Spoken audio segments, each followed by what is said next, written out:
Lauren Woodruff, I'm the chairman of the committee, and to my right is my vice chairman, Councillor Neil Carey. Before we begin, there is a standard announcement. If we have a fire alarm, we need to leave the council chamber through the rear doors into reception and assemble in the car park at the front of the building and await further instructions. The audio-visual feed of this formal meeting is being broadcast live via the County Council's website, and your comments will remain accessible online.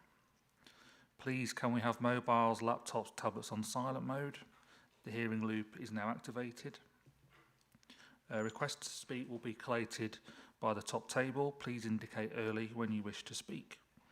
We will now move on to the formal agenda. So item 1, apologies and replacement members. Joseph? Yes, good morning, Chair. We've had apologies from Councillor Pierre Martin, who will be replaced with Councillor RJ Kendrick for this meeting only. Thank you.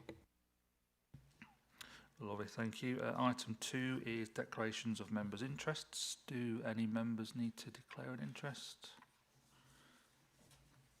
No, thank you very much. Moving on. Item 3 is to the minutes of the previous meeting. This is to approve and sign the minutes of the last meeting on the 5th of May 2026. Please turn to pages 5 to 8 of your agenda packs. These minutes are not for debate, but to agree they are a correct and accurate record of the previous meeting. If you have any questions on the contents of the minutes, please contact officers outside of the meeting. Can I have a proposer? Councillor Whitaker. And a seconder, Councillor Robinson. Those in favour? Any against? Any abstentions? Thank you, those minutes are agreed, thank you. Item 4 is announcements. Should be short, I have no announcements to make today. We don't have the executive councils with us today, so are there any senior officers, any announcements? No? Perfect, thank you very much. We'll carry on and move on. So, item 5 is the service level performance reporting against the performance framework for 25 to 26 quarter 4. This is on pages 9 to 32 of your agenda packs. The report summarises the service level performance against the performance framework for 25 to 26 as at quarter 4. This report will be introduced by Ian Reid, Head of Emergency Planning. We have Joe Housestead, the Brigade Manager, PPE and Emergency Planning, Martin Parker, Assistant Director for Community Protection and Commissioning, and Christopher O'Rourke, Head of Communications. I think, as usual, what we'll do is we'll do one and then questions and go through it in turn that way. So we'll start with Ian. Thank you very much, Ian. Thank you, Chair. Good morning, everyone. So I'm reporting on the 3 performance indicators that we've got for emergency planning around community resilience. As the committee will be aware, that we split these areas up into 3 areas based on flood risk areas, but all of these plans are not just specifically for flooding, therefore any emergency. So the first area was 57 boundaries. They're the ones that are in areas of most flood risk and have seen flooding several times over the last few years. The next ones are phase 2, which are in Environment Agency designated flood risk areas, and then the other ones, which is about 177, are the ones that are remaining. So not in flood risk areas, but obviously they still need emergency plans, or we still like them to have emergency plans. So the first performance indicator really reflects this first area of 57 boundaries. And I can report that we're now 38.6% completion rate. 22 boundaries have a completed plan. Another 26 have developed a group and then are developing a plan. At the last time I reported, 4 boundaries had refused. They were Brant-Bruton, Surfleet, Skegness and Cranwell, but we've managed to speak to Cranwell again now, and Cranwell are back on board and are actively putting a plan together, so that's really good progress. And we've still got 6 boundaries that we're still waiting to hear from. So progress being made in that, and I do say this every time. We've got 570 boundaries within the county, and each one of those moves at its own pace. So it's very difficult to get things done as quick as we'd like to get them done, even though we offer as much support, and I'll come to the support later on, as we possibly can. We keep liaising with district councils. We're working with our partners at the lead local flood authority, fire and rescue, police and the Environment Agency. So when any of those organisations go out and talk to parishes, they're aware of the programme that we've got going as well. And in the same way, we're aware of what they're going, so neighbourhood watch schemes, fire safety. So we're better using our resources, and we can talk about more things when we go out. Second performance indicator then is around those that have been offered support across those areas, and we're at 86.9% there. So certainly in phase 1, everyone's been contacted. In zone 2, the 284 boundaries, 89.7% have been contacted.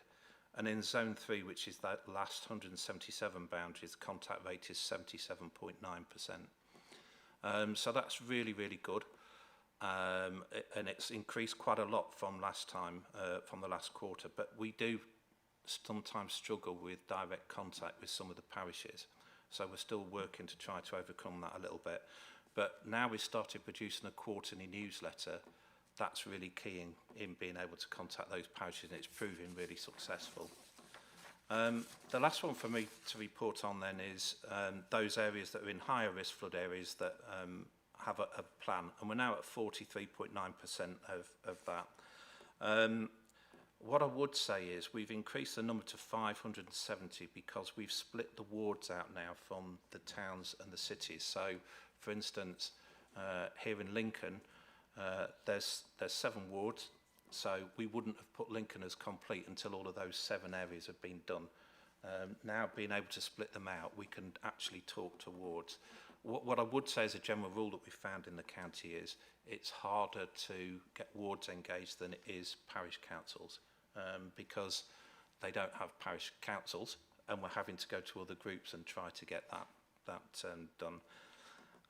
What I would like to do, with your permission, Chair, just to end my update, is to just show you a 4-minute video that the team have just put together. It's just been completed, and we're now using it for recruitment. It's available. There's links from the County Council website, Fire and Rescue website, the LRF website, and all district councils. And it's really proving useful for getting more communities on board. And we continue to work with partners and yourselves to actively promote this scheme. What I would say is now we're looking at further funding for this scheme, because we do think that we're at the beginning of the journey rather than anywhere near the end of the journey. So this is going to be something that we would like to progress further after the 2-year fixed term contract of our community resilience officer. So we're actively looking now and looking for further funding streams to do this. So Joseph, if you'd like to play the video, that would be great. Thank you.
It might just take a moment around some IT difficulties.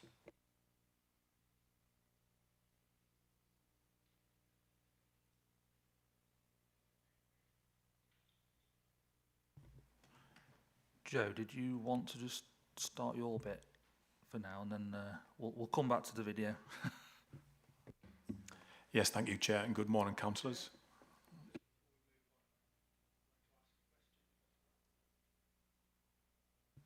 Yeah, that's okay. Do you want to do Joe's quick... Yeah, we've got a couple of questions for Ian as well, so it's up to you. It's up to what do we want to do? Do we want to wait? You want to ask questions now?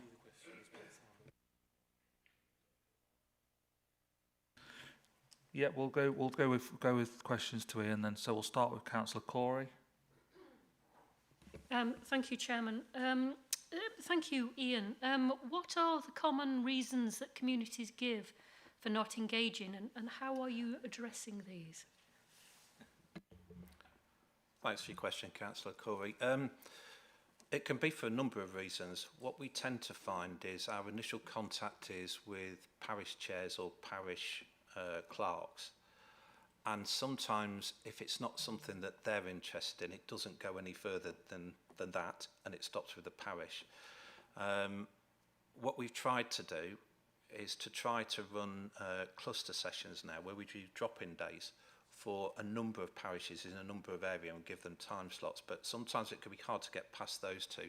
The other thing that happens is sometimes the numbers go down because parish chairs change or parish clerks change and they're no longer interested in the project.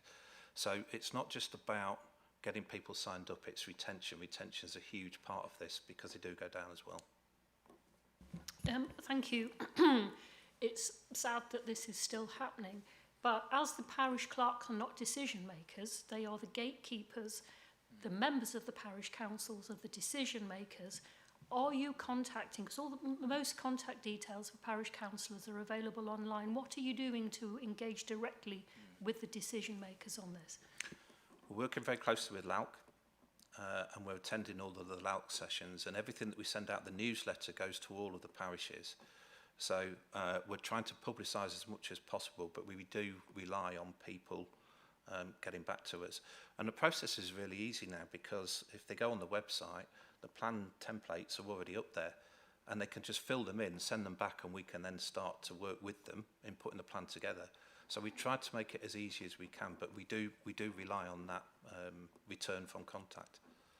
Thank you. Final question, and I hope I'm not stepping on anyone else's toes, but we have 70 county councillors that go or should go to their parish meetings and their parish councils regularly.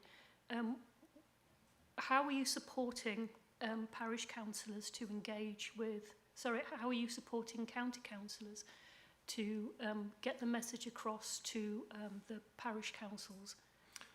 So we're trying to do as many sessions as we possibly can with our own county councillors. We also go out to the district councils and speak with the district councillors as well.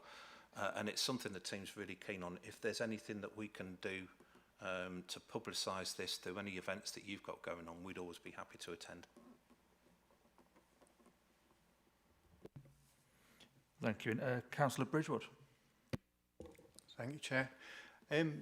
Yeah, I think it's really good getting these plans in place and engaging with the community and everything, but plans no good unless it's rehearsed. Is there any programme for rehearsing them? And secondly, you said about continued engagement and changes. Are we advising the parishes, once the plan is in place, of any potential trigger points, for instance, change of chairman or members of the parish council, that would give them the pointer to revise their plan? Thanks for your question, Councillor, and you're quite right. Part of the process of putting a plan together is to go right through the stage before they get their equipment box. We hold a tabletop exercise for them.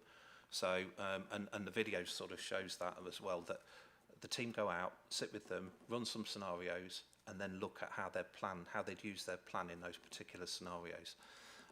We have a retention database as well. So once a year, the ones that have got plans already, we contact them, make sure that everything's okay, make sure that the same people are with the parish council, ask them if there's anything else they need, ask them if they want any more training. That's all part of the process.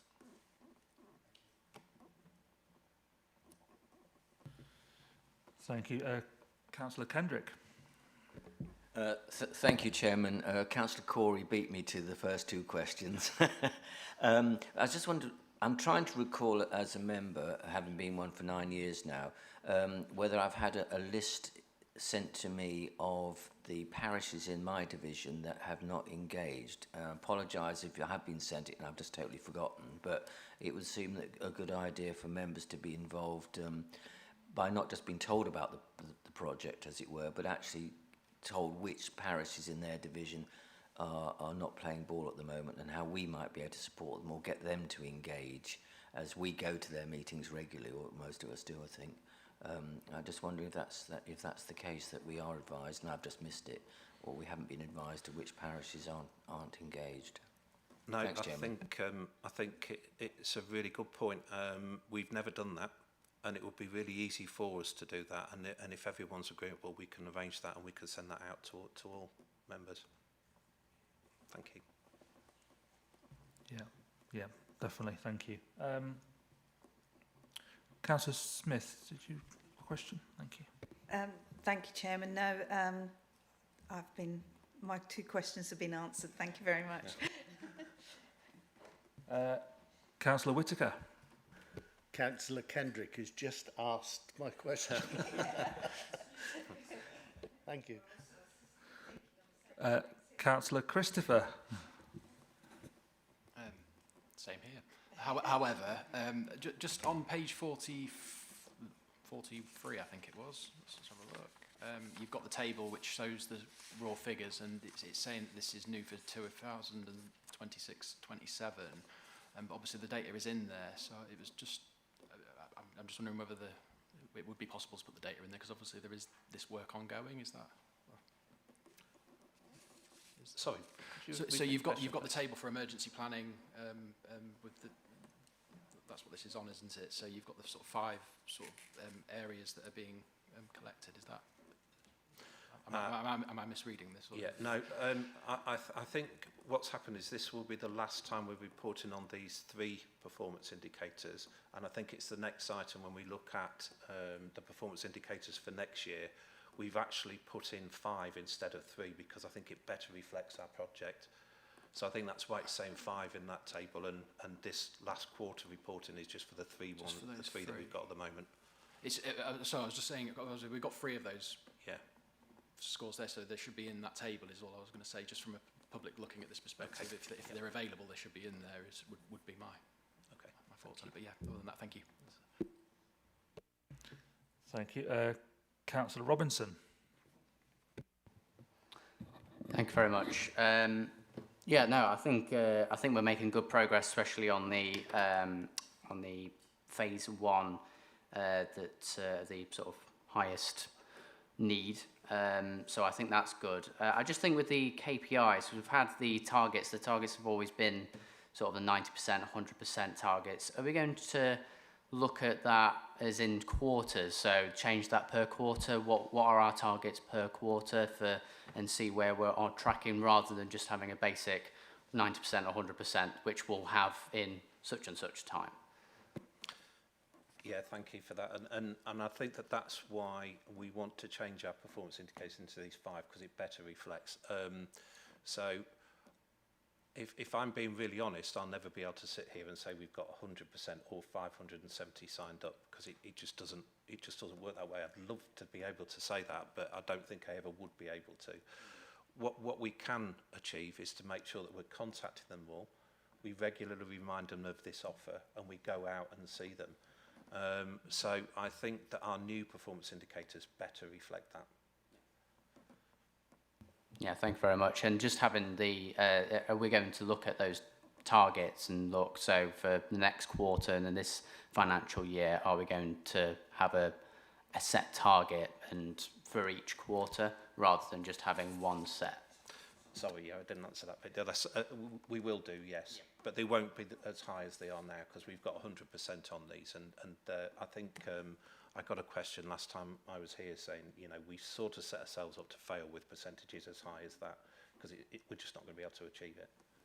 Because it makes it look bad, you know, we haven't met targets, but I think we're doing a really good job. And, you know, I think that's just what we need to sort of set targets that are, you know, achievable for those quarters that we're looking at and sort of show that to the committee. So thank you very much.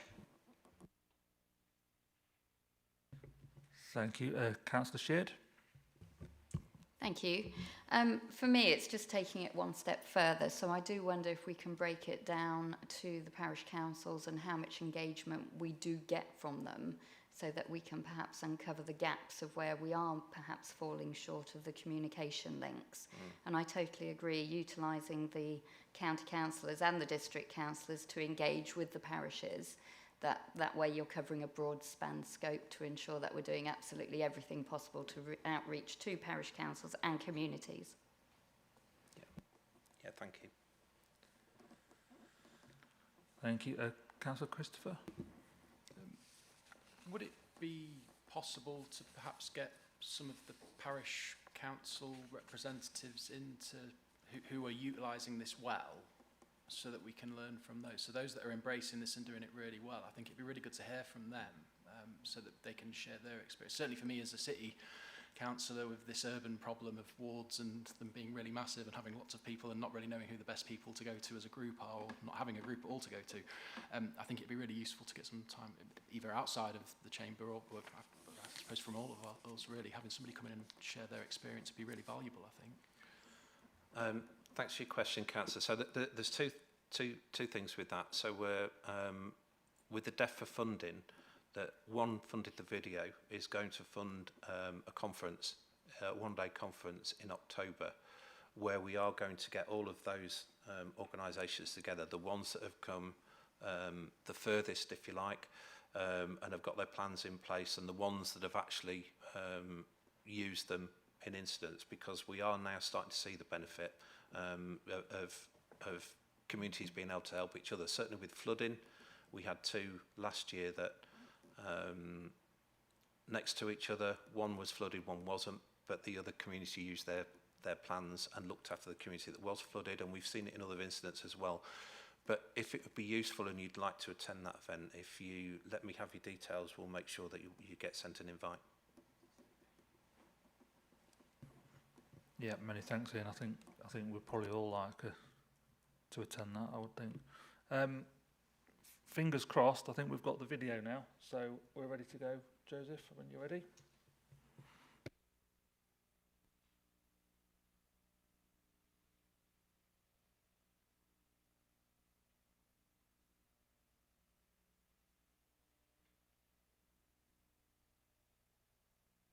Communities the same. We need to understand the uniqueness of each of these locations. The aim is to have a resilient county.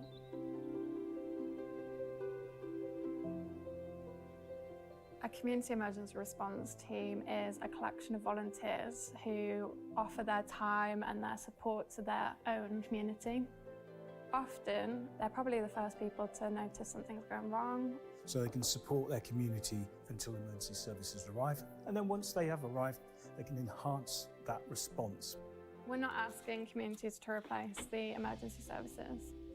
So it's not about dealing with the incident, it's about looking after the people that the incident is having an impact on. The underlying aims are to communicate, support, and reassure. What we've identified are ways in which we can support experts and professionals if and when the need arises. You can't get very far without local knowledge. It's paramount for any of the emergency services that are going to come in. We all have something to bring to volunteering as a community emergency response volunteer. You'll have people that are very good at meeting and greeting.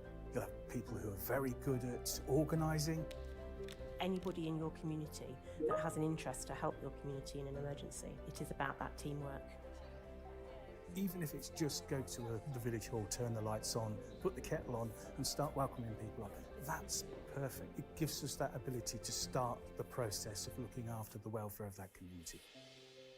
It's about finding a way that you can offer something to the community, but balance that against your family commitments and your work life. Come of an evening, spend an hour, half hour, as long as you're there and you're picking up knowledge.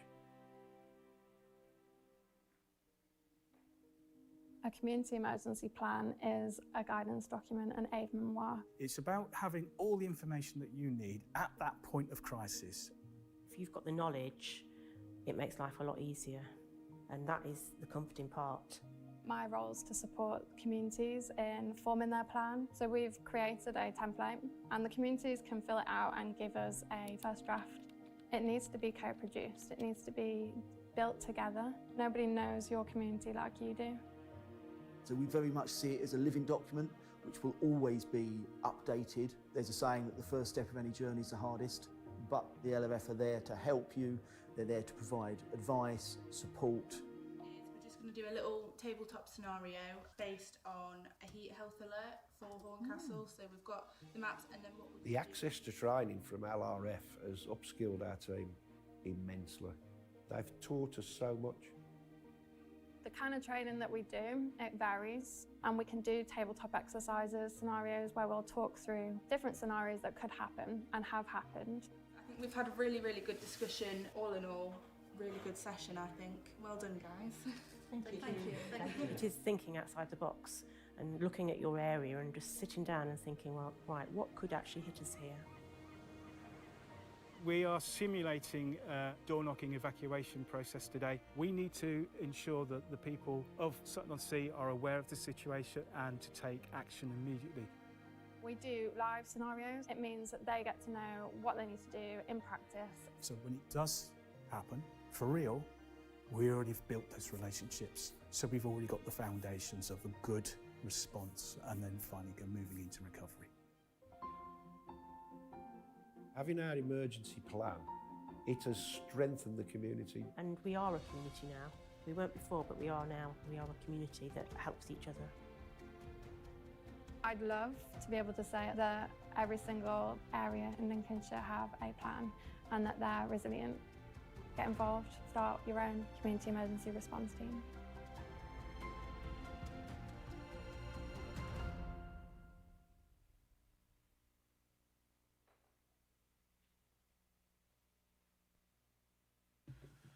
Very good. Is there any more comments or questions on for Ian? No? Okay, we'll move on to Joe. Oh, Councillor Corey. Whoever put that together, excellent video. Really, really informative. Nice to see so many familiar faces on it. Where's that going? How do you promote that? So that's been used as part of all of the training, but it's also on, there's links from the County Council's website, Fire and Rescue's website, the LRF's website, and all the districts have got links to it as well. So we use it in all of our promotional, but it's only 2 weeks old, that video is. Thank you. What proactively are you doing? Making it available across all platforms, excellent. But what proactively are you doing to make sure that that also gets to those people who are still resistant and think that emergency planning is just about flooding, and if they live at the top of a hill, they don't need to worry? So the cluster sessions that I spoke about earlier on, which is where we get a number of parishes together from an area or a district area, that's the first thing that's shown before the rest of the training starts. Thank you. Councillor Bridgewood. Just building on that, would be good to get that as an item put onto various parish council agendas. Yeah, thank you. Yeah, very good. Joe, far away. Thank you, Chair, and good morning, councillors. I'm going to give you a summary now of the Lincolnshire Fire and Rescue Service performance indicators for the last quarter and quarter four. So the first measure was our average response times to dwelling fires, and this is a target of 11 minutes, and we're actually achieving 10 minutes and 37 seconds, which is a good measure. The next one is average response to all other incidents. That encompasses every incident we attend other than the dwellings. A target of 15 minutes, and we consecutively achieving this in 12 minutes 24 seconds. Moving on to the fire safety measures. So we are the regulating authority for fire safety. So within our risk-based inspection programme this year, we achieved our target. The target of 416 inspections in regulated premises. We exceeded that and we actually delivered 432 inspections, which in essence is promoting fire safety to make sure that commercial businesses are safer from fire. The next one is around the delivery of our home fire safety checks. So these are more domestic properties. Our target of 90%, we achieved that by 91.4%. And what is really pleasing to see is also that 91.4% of those people being targeted are those the most vulnerable within the communities of Lincolnshire. So we are absolutely targeting the right people who are more vulnerable to fire from various different factors. The next one is a percentage of building regulations applications. We're slightly behind on target, a bit like Ian talked about one of his targets. This 100% is really difficult for us to achieve. It's a statutory requirement to respond within 15 days. We always respond within the 15 days and stop the clock, but some complex cases can take quite a long time, and that's why the measures dipped ever so slightly to 93.9%. That is still really healthy for a protection team to be able to deliver that. The next one is the number of fatalities. Before going to the figures, these are obviously tragic events that happen up and down in the community.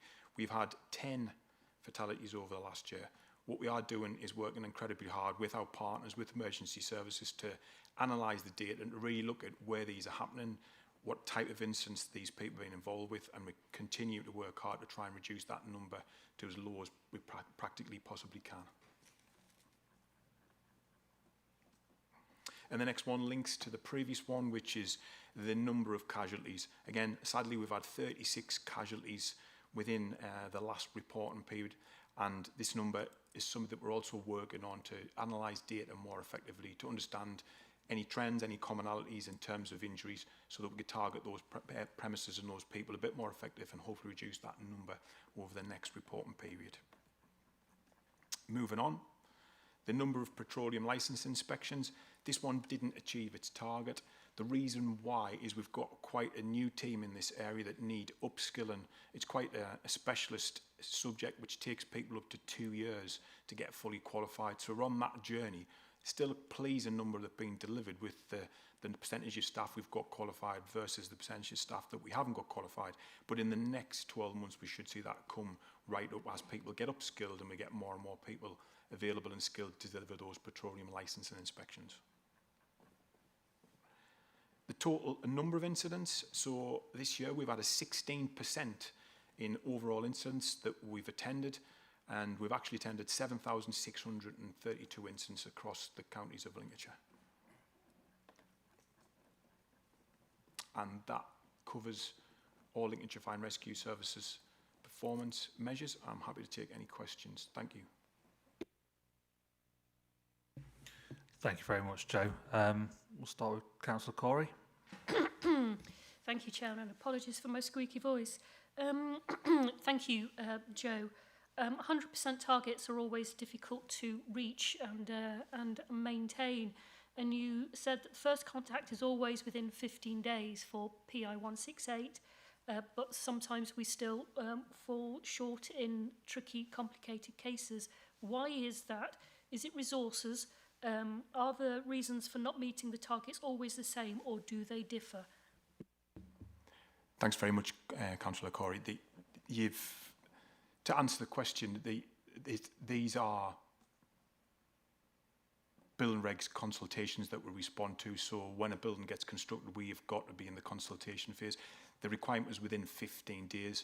Our measure is a bit stronger than that, because even though we meet that within the 15 days, some of these cases can take up to 2 weeks. If they're very complex, like a high-rise building or a hospital, which takes a lot of analysing and going through the plans, it's those small occasions where we don't meet the target, which brings our overall percentage down.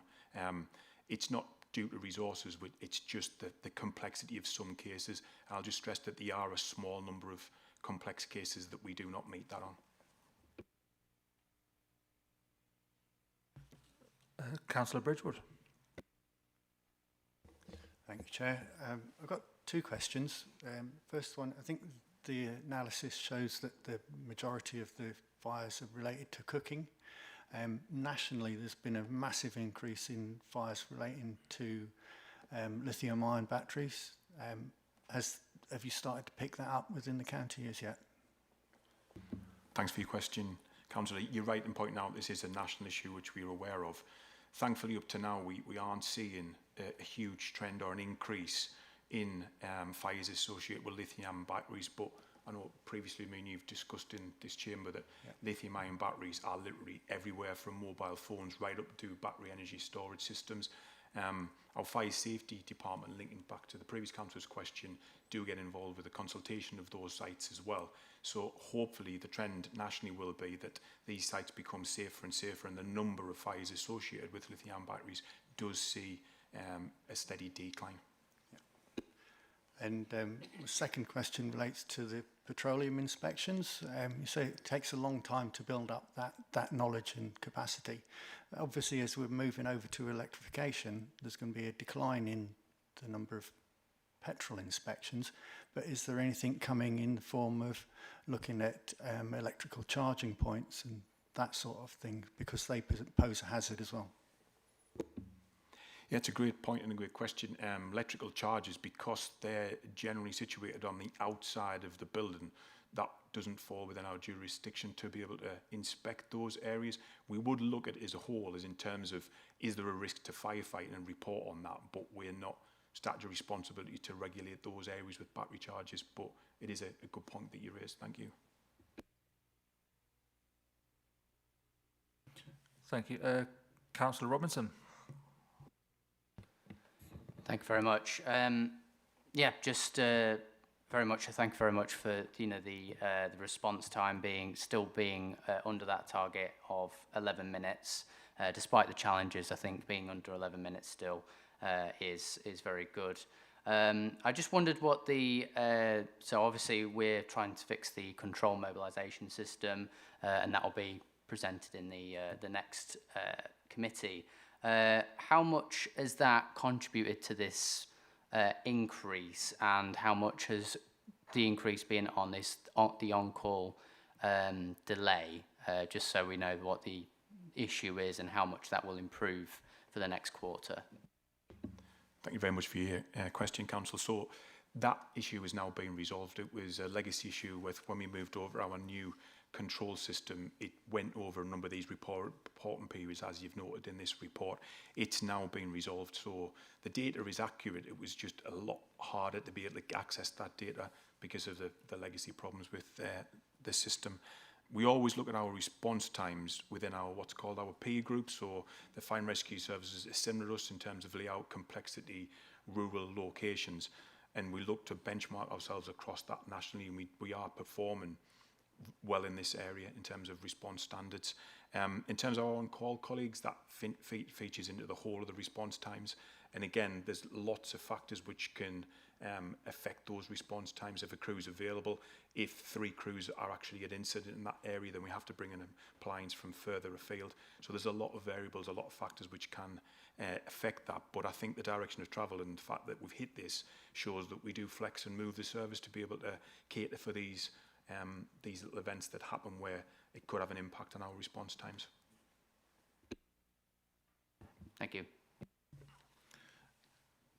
Thank you. Councillor Christopher. Thank you, Chair. Joe, if you can go back to February 24th, I think we were discussing this at that time, when I've gone back and looked at my notes, and I think you were talking about some adjustments to this and maybe removing certain outliers that skewed the data based on the new thing coming through. And my understanding is this is the first time this has sort of been captured on that new basis. Is that right?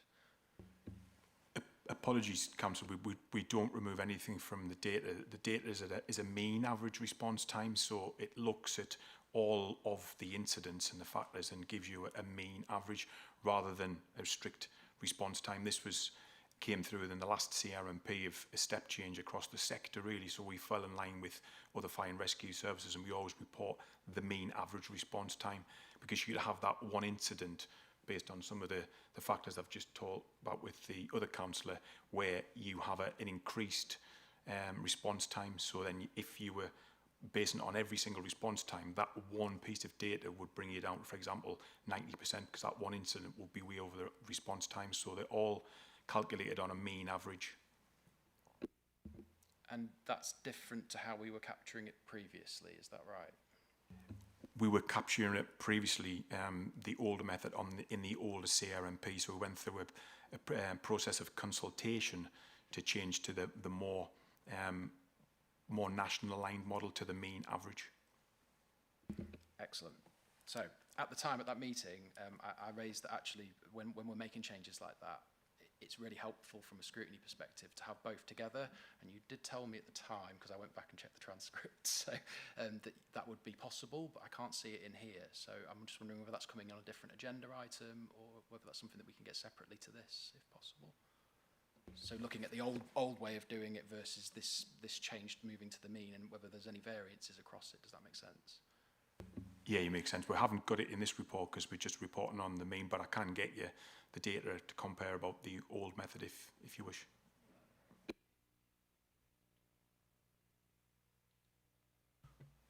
Thank you very much. I think that concludes Joe. So Martin, I'm going to move over to Martin. Thank you. Thank you, Chair. Morning, councillors. Looking at our fraud prevention activity, our performance continues to be positive, with our continued kind of focus on prevention activity and partnership working. Our activity levels around Q4 do indicate that we're sustaining our operational delivery, which has been consistent with some rises in terms of our interventions over Q4, having delivered 157 interventions in that period. This is alongside that growing network of delivery of call blockers across the county, now standing at 153. Which collectively during Q4 prevented nearly 6,000 scams calls during that quarter. So I think this reflects really a cumulative increase in our preventative capacity over the time, rather than just that one-off spike. We are increasing month on month. Again, our engagement activity remains strong within the community, with 51 presentations delivered to nearly 900 residents, and our continued uptake of our fraud awareness training with partners is also very strong, with 661 completions across partnership organisations, again demonstrating our ongoing reach into communities and also our partners. So I would say in terms of our fraud activity, we're demonstrating stable performance, effective partnership delivery, and a gradual strengthening of our prevention infrastructure, and at the moment showing no evidence of decline across the year. In terms of our coroners and registrations performance, again, remains largely stable and well controlled, with strong outcomes in key areas, alongside the one ongoing performance that continues to be a challenge around our death registrations. So the service continues to deliver that strong performance in birth registrations, 99% completed within 42 days, exceeding the 98% target. In addition, the coroner's caseload remains within those acceptable thresholds that have been set, with 264 open inquests below that 300 threshold, and 34 cases over 12 months, again below the threshold of 35. I think these indicators suggest that we're managing that demand effectively, and there is no significant backlog or capacity concerns within the coronial system. However, I will point out that the death registration timeliness remains below the required standard, with only 76 completed within the 5 days against a target of 90%. So whilst we do have appointments available through every single day within the county, it is a matter of choice where and when these are available for residents to come in and register that death. We can't change the 90% target, that's a national set target.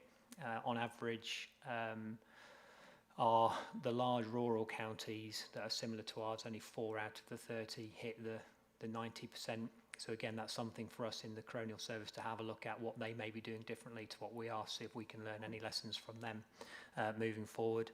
The national average is currently sitting at about 88, so again, we are still below that 76 average to 88.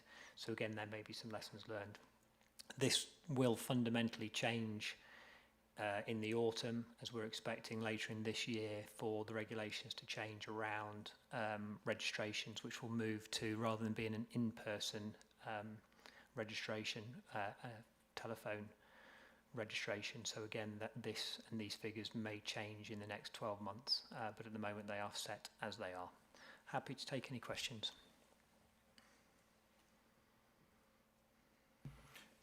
Thank you, Martin. Councillor Sheard. Thank you. Thank you for the report, and any interventions that we can do on fraud obviously are welcomed and a good thing for our communities. I'm just interested, out of the 51 engagements that we did, what formats did they take, how were they broken down, and whereabouts in Lincolnshire did we have the best engagement? And also, can we learn any lessons from the formats of engagement to find out where they were more popular, what times of day, what areas they were? And also, I'm interested to know, when we do look at that, 900 sounds a fantastic figure, and as I say, every engagement is an important one. But in reality, what actual percentage of our population are we managing to get information out to, and how do we do that better? How can we get communication and engagement better?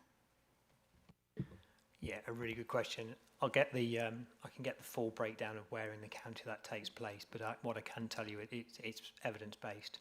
So it's targeted to where we are susceptible to the potential harms that happen in Lincolnshire and where they are. So we've done engagement sessions with county councils. We've been into residential homes. We've been into kind of community groups, so established community groups. So the majority of the interventions that we are talking about are face-to-face, which I think is really good, and that's what generally gives us the best impact. Because what we also notice that when we do an engagement session where it's face-to-face, this correlates with the spike in the activity that we see on our website in terms of further advice around prevention. So we see a direct correlation between when we do an engagement event that's face-to-face to then more activity on our fraud and scams websites. So the majority of them are done targeted.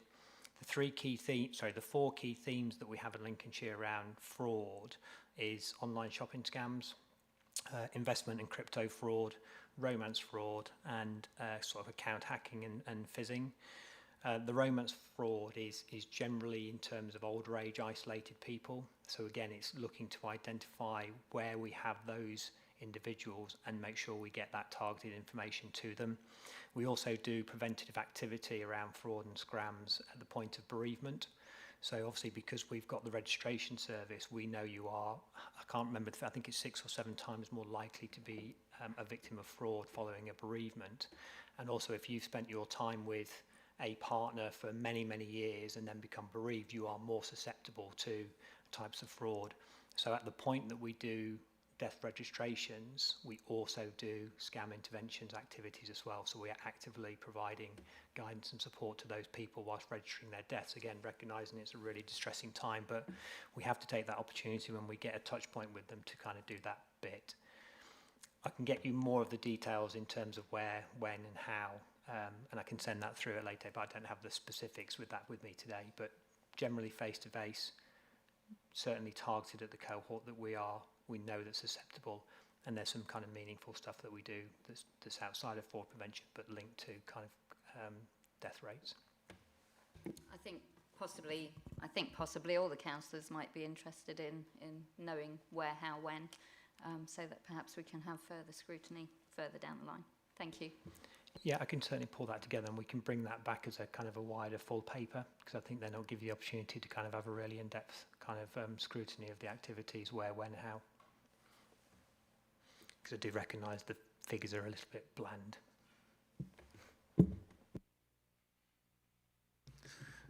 Thank you, Martin. Councillor Christopher. Back in January, Martin, I can't remember if it was you or whether it was the head of the coroner service or Mr. Chappell, yeah. This came up with the death registrations element. At that time, we were sort of told that it was, I wrote down GPs and delays with GPs or something like that that was connected to it as one of the reasons for this, for the figures not quite being where they're at. It now feels like we're saying actually it's a result of, well, it's almost read to me like we're blaming grieving families almost for that marker is sort of how that felt reading that. Like, are we now saying that it's obviously they're going through that, it's sort of understandable that maybe it'd be difficult to reach out to them, and I'm just worried that obviously with the changeover to the Greater Lincolnshire sort of model that we've been sort of had forced upon us to some extent. Is that asking a bit much of us at the moment, or where are we going with that side of it? Yeah, so previously we could say that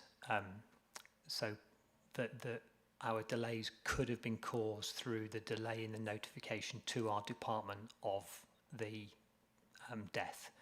That's changed with the introduction of the medical examiner. So when the medical examiner process came in, which was September last year, I think it might have even been September, I think it was September last year, there was obviously a transfer that our 5 days registration starts from when we get notified of the death. It's not about blaming, I don't think it is about blaming bereaved families. The target is set nationally as the target. What we've always been consistent with is choice. It's the family's choice. So we may have registration, death registration availability appointments every day of the year, bar bank holidays and an element for people to come in, but they'll choose. We might not have, say, one in Holbeach that's 5 days a week. That might be 3 days a week, and therefore they may miss it because they decide to, Long Sutton, we may have, fewer appointments available in Long Sutton. Therefore, it's a choice for local residents to choose when that they want to go to the local service, because we don't have 5 day service all the way through the county. We have appointments available throughout the county all the time, but it might not be in a place where someone might want to choose and go and register. So I certainly don't want to blame bereaved families, because it's a stressful time. In answer also to your Greater Lincolnshire question, this doesn't affect it. So Greater Lincolnshire is the coronial area. Our registration area is still Lincolnshire County, not Greater Lincolnshire. So these are registration, it's a death registration, it's not part of the coronial process. Thank you, Martin. Councillor Sheard. Just coming back to the information and learning around fraud, etc. On page 25, we refer to LCC and it hosts Friends Against Scams, and it shows that e-training, e-learning goes out across a whole range of organisations and bodies. I just wondered, are any of them putting this forward to their employees as mandatory, or is this all voluntary? And off the rate of that, do we actually know how many, are we calculating the participation on actual completed courses, or just when people click to start, and when it's actually started, that's noted as a tick in the box to say, yep, that's done? Only because it would be interesting to know if the course is engaging, or if people are dropping off midway because for whatever reason they're not staying engaged. And then off the back of that, have we actually had any stats to say that it's effective? So people click on the training, they do it. Do we actually know that it is being effective and people have learnt something from it? So again, really good questions in terms of the details, and I think it's something we'll bring into that wider report. So as far as I am told, it's upon you have successfully completed that course, so you've seen it through from start to finish, but it would be interesting to see what the start and then not completion rate is, to see what that is and what we need to do about it. In terms of the feedback, so we get the direct feedback from the people who complete it to say that it raised their level of knowledge, their level of understanding. So in terms of that feedback loop, in terms of it preparing them to be aware of where scams and where fraud, it's a positive picture on the feedback. But again, I'd have to look to see whether we've got any specific examples where someone's had that training and then has recognised somebody's been susceptible to fraud and then implemented that. But again, I think that's something we can bring back into a wider paper. And just off the back of that, for those completing the training, I wonder whether we maybe set up some sort of e-learning champion basis where they then take it forward and they actually provide evidence that they've taken it forward and it is effective. Yeah, agreed.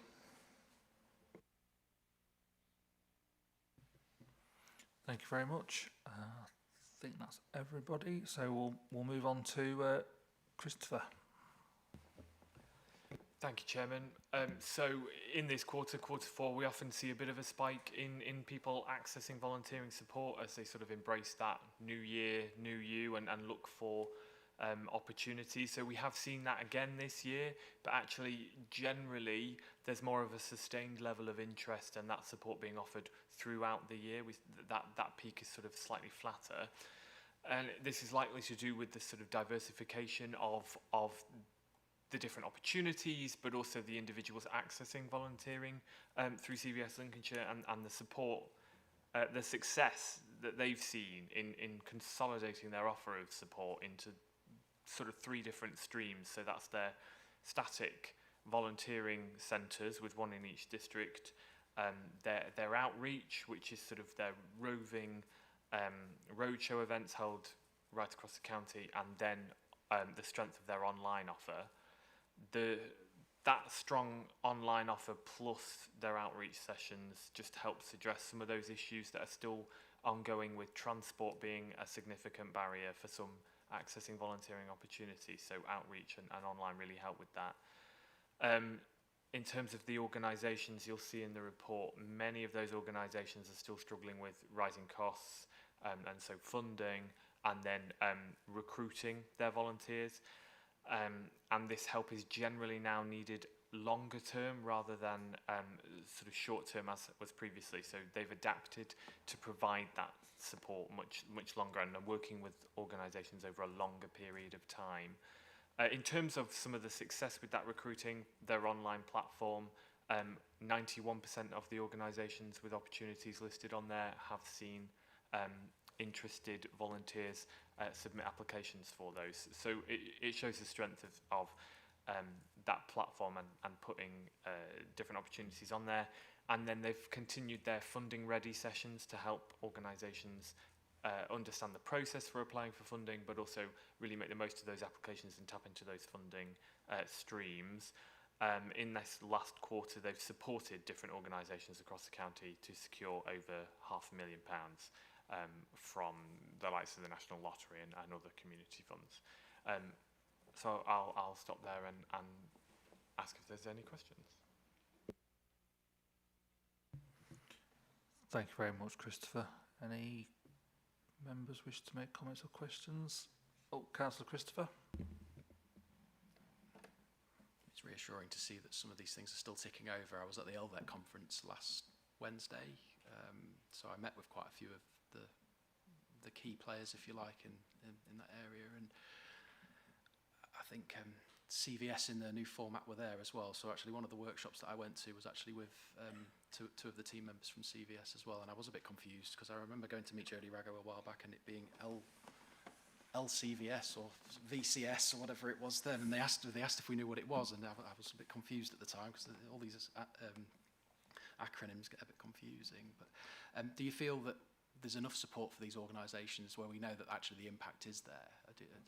Are we confident that that there is stuff that's being worked on that's going to support them better than we are currently, perhaps, to get those outcomes? Yeah, so just on that, so CVS Lincolnshire, as they are now, it's a bringing together of what was 2 separate voluntary organisations that supported volunteers largely in the north of the county and the south of the county. So we've done a lot of work in terms of bringing those together, and they've got a more unified level of support offered right across the county. And actually in doing that, they've been able to really sort of harmonise, for want of a better word, that level of support, see maybe what one organisation might have been doing really well that another organisation can learn from, and vice versa. And so I think now they're actually in a stronger position to offer that support, and they've taken this as a real opportunity to make sure they are supporting organisations and volunteers in the way that they need to. They've done a lot of workshops with a lot of the groups that are new to them or long-time sort of collaborators to make sure that they're ticking those boxes and that they are offering the support that they need. And like I say, in terms of hitting on this sort of outreach, the static centres and online approach, they've seen real success with that. So that I think there's a confidence there quiet confidence that they are meeting the needs of volunteers, and they're adaptable in terms of progressing forward as they move together as a single organisation. So you just reminded me of something there as well, Christopher. I mean, they were explaining how they brought the two organisations together. I think for me, it was a perfect example of how change management should be run, because they really allowed the people that were working within that organisation to essentially lead on what their needs were. So it wasn't a sort of hierarchical top-down approach. It was very much, let's listen to everyone, let's bring everyone along with us. And I think it felt from what I was hearing that it ticks all the boxes for me about how these things should be managed. So I think that should be heralded a little bit moving forward on how we should sort of bring these organisations together. Because again, I think when it comes to the third sector especially, there is this element of maybe quite a lot of people sort of doing the same thing or working in similar arenas. Well, if the group or if the organisation that's essentially supposed to bring those together is doing that right, then that gives me a lot of hope that when they're supporting other organisations to support each other better, that they're going to sort of pass that down the line. So I just wanted to mention that, because I think that was a really powerful thing that came out of that workshop when I was listening to them. So yeah, thank you, that's great. Thank you. Yeah, I think it's been I agree. I think it's been a real positive sort of merger, and I can pass that feedback on. Thank you. Thank you. Councillor Sheard. Thank you. So I'll come back to communication again. So it's really involving everybody and getting the message out there as to how people get involved and communicate and become part of this great advancement forward. Some of the organisations you've listed, I know, Lighthouse Project, for example, in Spalding, I work quite closely with them. Pinchbeck Kids Club, again, work quite closely with them.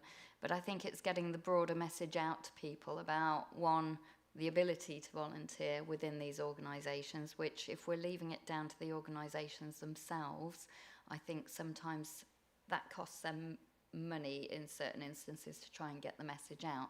So I think as much as we all as councillors can try to support and help them, so again, sending us out as much information and as many links and things as possible so that we can get them across a broad range of platforms to ensure as many people can engage in this as possible. And then off the back of that, what I've always found when I'm trying to engage volunteers and get support in projects is actually then recognising them and actually rewarding them for taking part and saying thank you in some small way, shape or form. It doesn't need to be a massive awards ceremony or whatever, but we do need to find a way to recognise people who give up their time and effort. Thank you, Councillor Sheard. Yes, so just to note, a lot of what CVS Lincolnshire do is support people who need a little bit of help to access volunteering. Absolutely recognise that this is just a small part of the bigger picture of volunteering in Lincolnshire, and those people that give up their time, and we don't capture that because actually they can go off and sort of do that off their own back, if you will. This provides us with that sort of extra support to get those people in those opportunities and really making a difference. So both us and CVS Lincolnshire and the organisations involved have lots of different networks that we tap into to sort of share those opportunities, and it's very targeted in that respect. But in terms of that broader picture of volunteering across Lincolnshire, start of this month, June, was Volunteers Week. We did a lot of celebrating of our own volunteers and other people who volunteer right across the county. And in fact, this week at Lincolnshire Show, we have invited a load of Lincolnshire County Council's volunteers to thank them.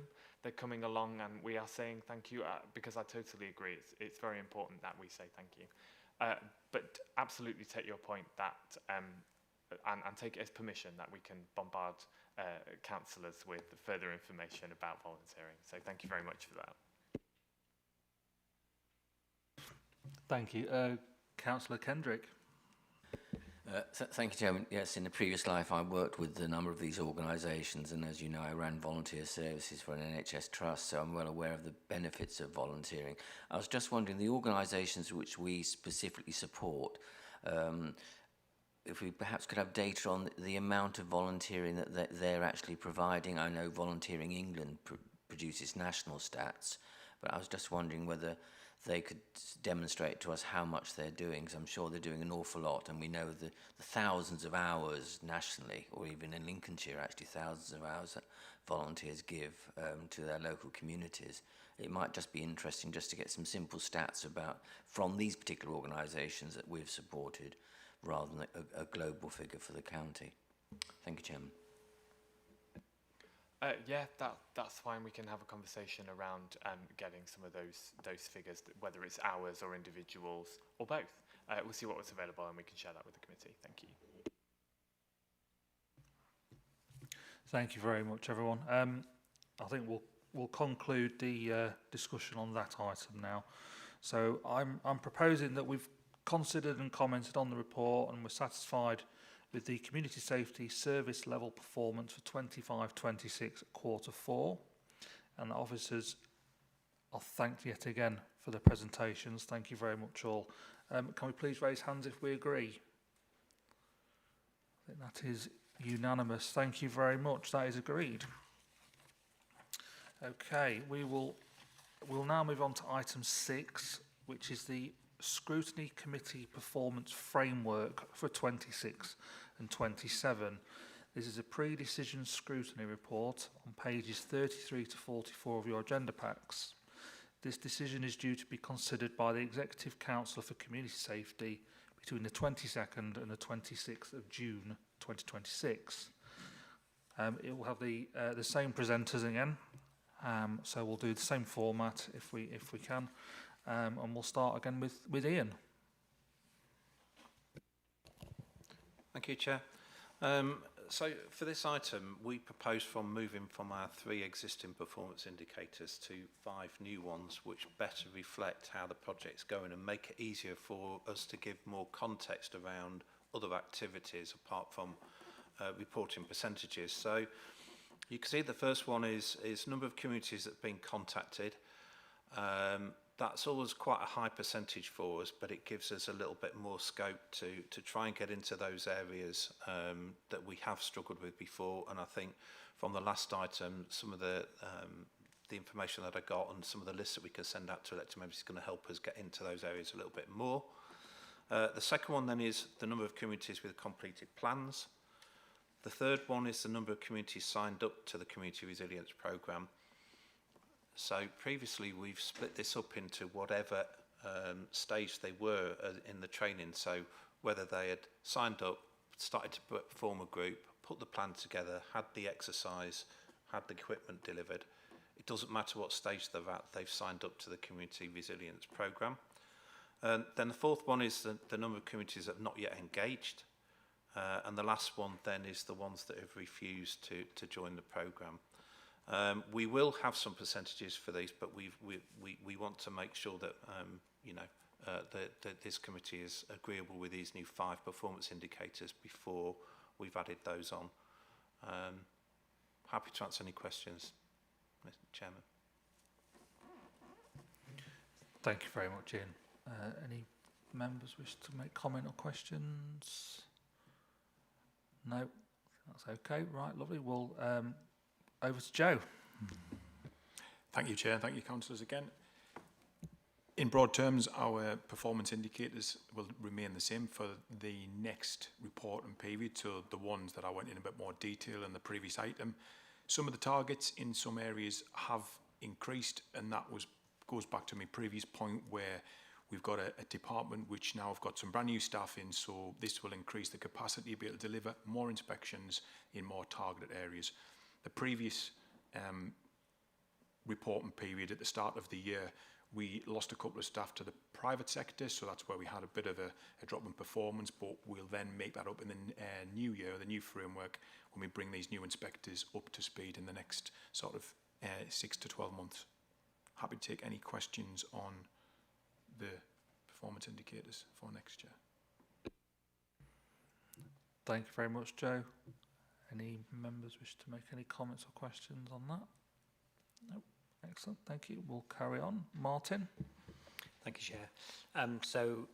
Broadly, the community safety and coroner's registration ones remain the same. I will take the kind of the questions and feedbacks on the context around the fraud stuff, that it is a contextual measure, therefore we can put more narrative into there, and we'll look to build that for the future, so we don't have to continually bring back reports, but just widen the narrative. The coroners and registrations, that you'll notice that the registration for births has disappeared. We don't feel as though that's something that we continuously need. We the 99% is all with, you know, you're almost at 100%, so we kind of, it's almost a non-starter by way of a measure. But we've kept obviously the 90-day, the 5-day one in there to kind of look to improve our performance around that where we sit. And the other two measures are contextual, because that's about, we've kind of hit that point of the 300 open inquest cases, not to exceed 300, and the 12-month not exceeding 35 as a demand measure. So that's kind of to provide assurance to committee that we see that as our tipping point in managing demand. So they remain in there as those contextual measures. Yes, thank you very much, Martin.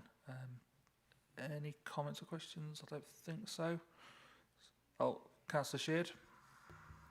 Sorry, just to come in around the key performance indicators around the fraud protection. If we're not going to have any key indicators as to how measures are potentially improving the situation, how do we learn lessons and how do we improve the service? Yeah, I suppose it's a really good question, because what is our direct impact on the crime rates and the element of feeling safe? So I think that needs to be brought back into what we would do as a final report, into those assumptions. So we'd use the benchmarking of our activities and interventions to see that they're consistent improvement, and then actually look to do a final annualised report in terms of what the impact, because that just won't be the impact that may or may not be impacting it. And we'll do that through various surveying elements that we would do through the Safer Lincolnshire Partnership, and any other boards that we do in terms of people feeling safe. And I think that needs to come back as a report to give you greater scrutiny of the output. This is about, are we consistently delivering something, or are we seeing a drop-off, and why is that happening in terms of our report? So I get the point that, so what? I think we need to come back with a more detailed paper on the so what, because this won't be the influence that might be either driving or not driving fraud.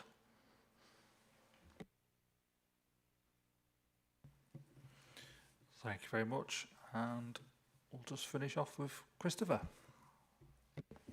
Thank you, Chairman.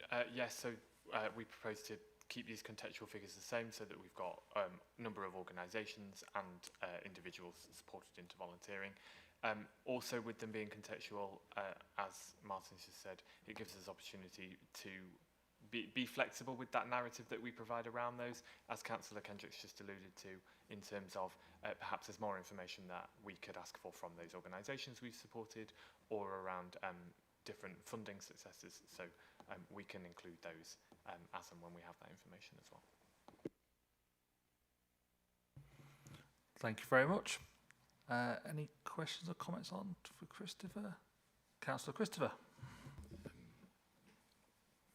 Earlier, Chris, you mentioned that obviously you've got the volunteer groups and the organisations that are just doing what they do, and they're not really sort of engaging with us in this area, essentially. So we're supporting those that need it potentially. I'm just wondering, with regards to sort of looking at this data and it's sort of maybe having a bit more of a story or picture attached to it that you can sort of link into, there must be data out there that would suggest how many voluntary groups and community groups there are active in the county. I mean, that's a horrible thing to try and pull together as a data set, I'm sure, but I think to sort of to give better context to this data, it would be really helpful to know what the, you know, what we consider the bigger picture to be. It also demonstrates as well that we've actually linked in and we know where these organisations are as well. And I'm sure that there are groups out there that have done that work, or it's available. I just feel it'd be really helpful if it was sort of tied into this in some way, so we can see what percentage we're actually supporting of the wider third sector network that's out there. Thank you, Councillor Christie. Yeah, I can take that on board, so that, as I've mentioned, it is a sort of part of the bigger picture, but if we could see how much of a part of that bigger picture it is, that could be useful context around those as well. So thank you, I'll take that on board. To some extent, that applies as well to the community sort of resilience stuff as well. I mean, I think there's, was it 518 areas total that we've sort of signed up to? So again, I think when you're looking at data sets like this, if you're seeing them regularly and you understand them, it makes sense to you. But I have to look at this from the perspective of, you know, if I'm a member of the public that's going through all of our agendas religiously or whatever else, I'm really interested in it, would this make a lot of sense to them upon first reading? And I don't think it would. I think it would lose something there. Whereas actually, if you're saying there's 518 areas that we've sort of noted around the county that could, or we would ideally like to have this process in place, of those, there are 57 that are in high flood risk areas. We're prioritising those, and we've managed to get 30 or 40 of those to actually engage with the system and put this plan in place. Of the others, there are still risks to them. The way that's framed out in here, I mean, it's very, very much for officers and for us to some extent, but actually this should read in a way, or it should have an element of it that's a lot easier for the public to sort of take on board as well. And I feel like that's sort of missing in here somewhere, the way that the sort of story's framed. Thank you.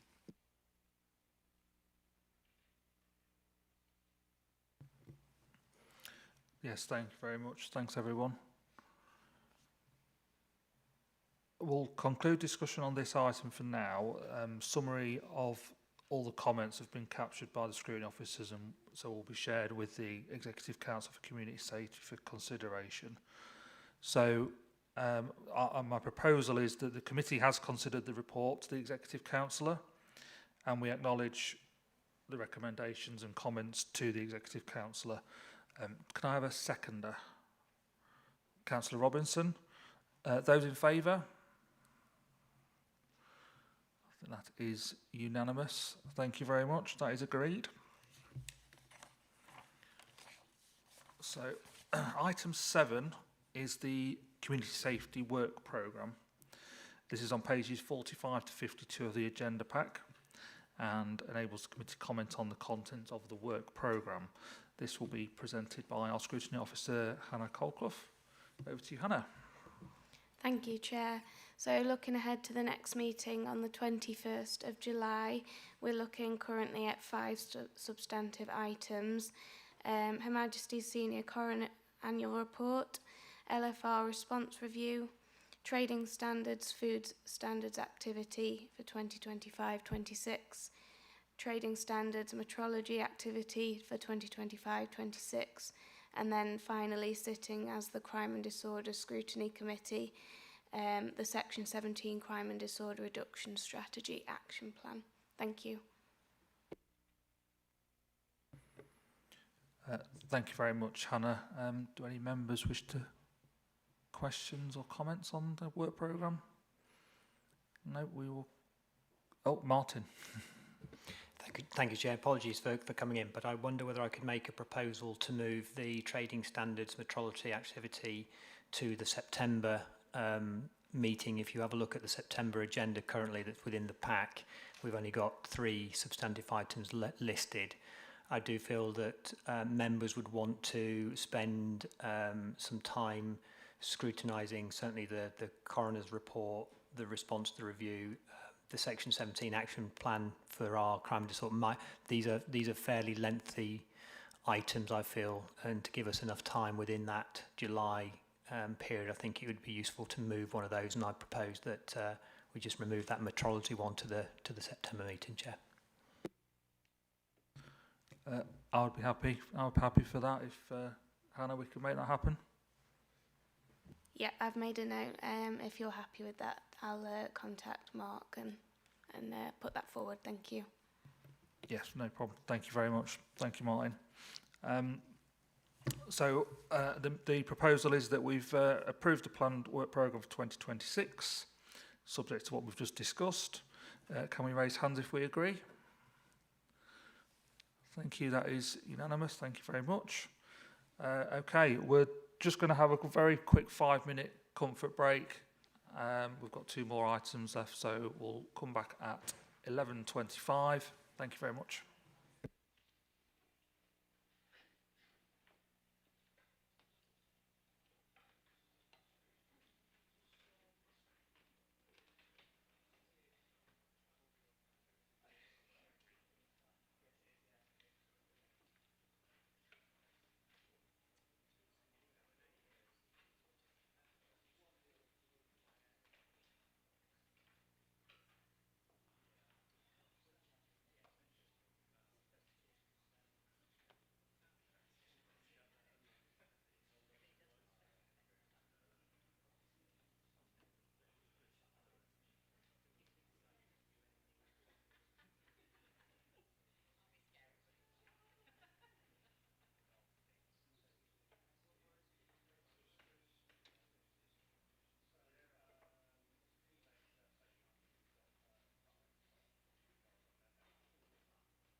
No problem. Right. Thank you very much, everyone. So we're going to sit as the Crime and Disorder Scrutiny Committee under Section 19 of the Crime and Justice Act 2006 for items 8 and 9. So item 8 is the Safer Lincolnshire Partnership Strategy 2025 to 2028 Year 1 Progress Update. This is on pages 53 to 68 of the agenda pack and provides a Year 1 progress update on the Safer Lincolnshire Partnership Strategy for 25 to 28. This will be introduced by Jade Thursby, our Domestic Abuse Business Manager, and obviously Martin is here as well. So we'll hand over to Jade. Thank you, Chairman. Good morning. I was going to say afternoon then, but it's not quite. Good morning, everybody. Thank you. Yes, hopefully you'll see from the report we're outlining our kind of progress that we've had in the last year with our new strategy for 25-28. And then also we're talking about our new project-based model as well within the report, and then some key highlights of some of the work that's being undertaken within that new model. You'll see in the report that we've outlined the statutory role of our Safer Lincolnshire Partnership. So this is our county's community safety partnership, which is part of the Crime and Disorder Act 1998. We have responsibility within that community safety partnership around reducing crime, antisocial behaviour, reoffending and substance misuse, conducting strategic assessments, community engagement, information sharing, and then also it governs the domestic abuse related death reviews for Lincolnshire. It also oversees the serious violence duty as well as the prevent counter-terrorism duty as well. So we've had a shift to a project-based model for the new year. This is kind of more targeted evidence-led interventions. It focuses on prevention and early intervention, addressing root causes, for example, unemployment, vulnerability, health reasons, etc. within that approach. And it creates a more flexible and responsive kind of approach to emerging issues that we can monitor on a regular basis and then respond to that as a partnership. There's 3 types of activity that sit within our new model. There's like a universal offer, so some core statutory work that doesn't change, that stays, and that's part of our partnership approach, as well as then a county-wide project, so thematic issues. It might be system-based issues that we need to look at and change and support change with. And then there's also the place-based project approach, which is around priority locations, listening and looking at data, listening to our local communities and what they're telling us about key areas. So progress to date, there's been some strong multi-agency engagement within our new model.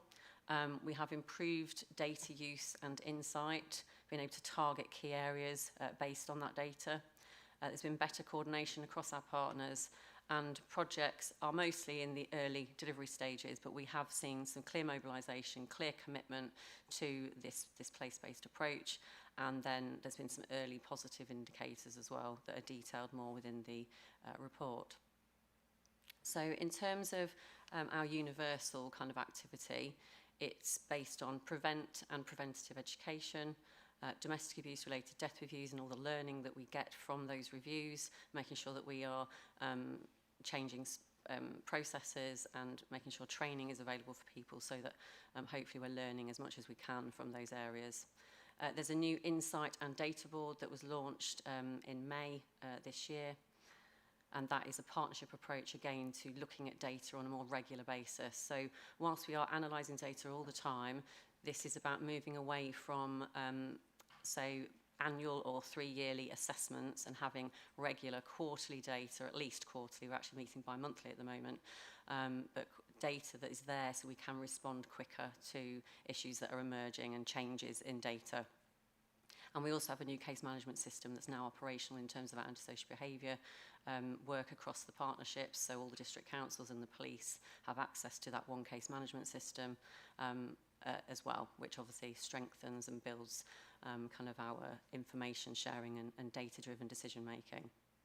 So some of the key place-based projects that are in the report are in Skegness. So kind of why, there's a lot of detail in the why and some of the appendices as to why we've gone there in the first place and why we need to work in that area. But high deprivation, there's unemployment issues and crime. and a complex population, as you'll know, tourism and transient residents, it creates a complex area to work with. The focus in that area is around antisocial behaviour and violence hotspots within the community. Community and business engagement, particularly with the holiday parks within that area and caravan parks within that area, and then communication and awareness, working with the community's engagement. That's a really key element to every project. So the impact kind of so far, because we are early stages, they will be more specific as we work through this project and obviously deliver the actual models and the project elements themselves.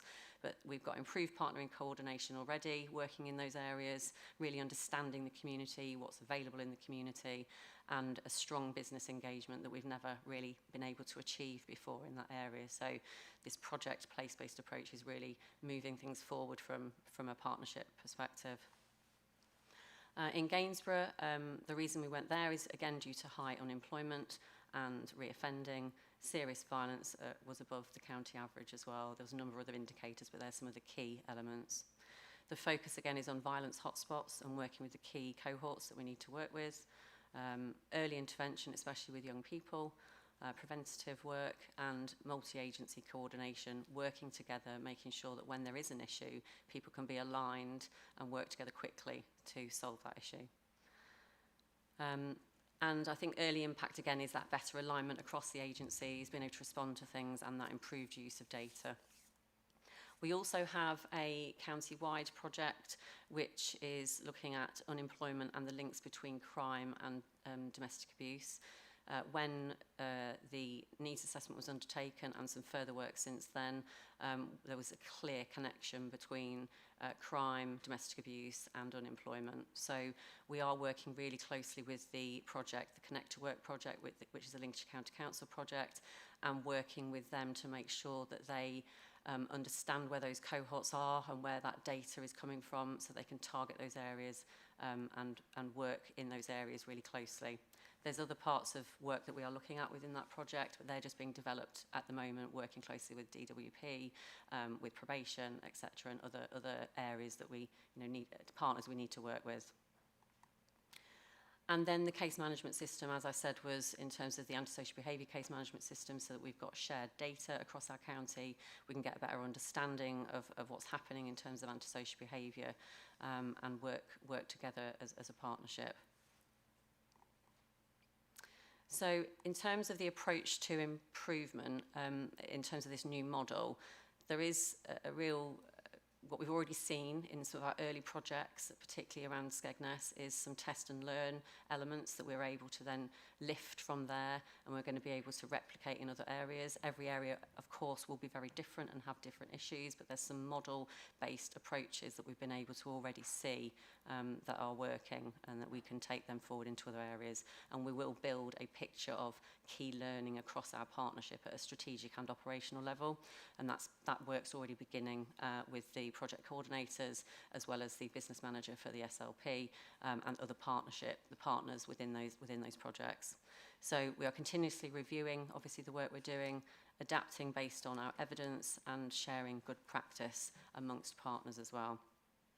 In the next 12 months, hopefully you'll be not surprised to hear that we are developing our performance framework and dashboards around this. That's part of that data insights board, and one of the reasons why that data insight board is there, to be able to monitor the impact of our projects within the locations and the key strands of work within those projects. We're going to strengthen our outcome measures, especially around measurement around prevention. Incorporate lived experience and community voice. That is at the core of every project. In terms of Skegness, there's a lot of work already starting in that area. And provide clearer evidence of impact as well. So I hope that when we come back in a year's time to do this annual review, there's going to be a number of success measures that I can show you and go through with you that are clear measures around crime and disorder reduction, antisocial behaviour reduction, violence reduction, that you'll be able to see as a result of some of those interventions within those areas. So I think the overall kind of message really is that the SLP is obviously meeting its statutory duties through this new model, but it's moving to that more targeted, evidence-led approach, focusing on prevention and root causes. And the early delivery kind of shows that strong partnership working, clear strategic direction and a positive kind of initial indicators within key areas. But please bear in mind, we are in early stages of this model and in these projects, so we won't know every answer at this point, but that's the whole point, is we're working towards that impact-led approach.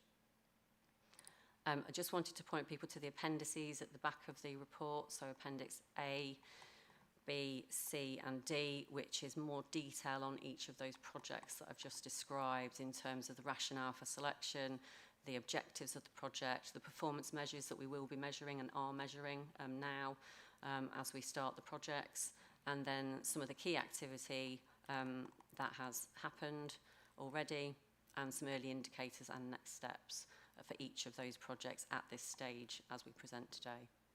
Thank you. Thank you very much, Jade. We're now going to open up to members for comments and questions. I've got Councillor Bridgewood.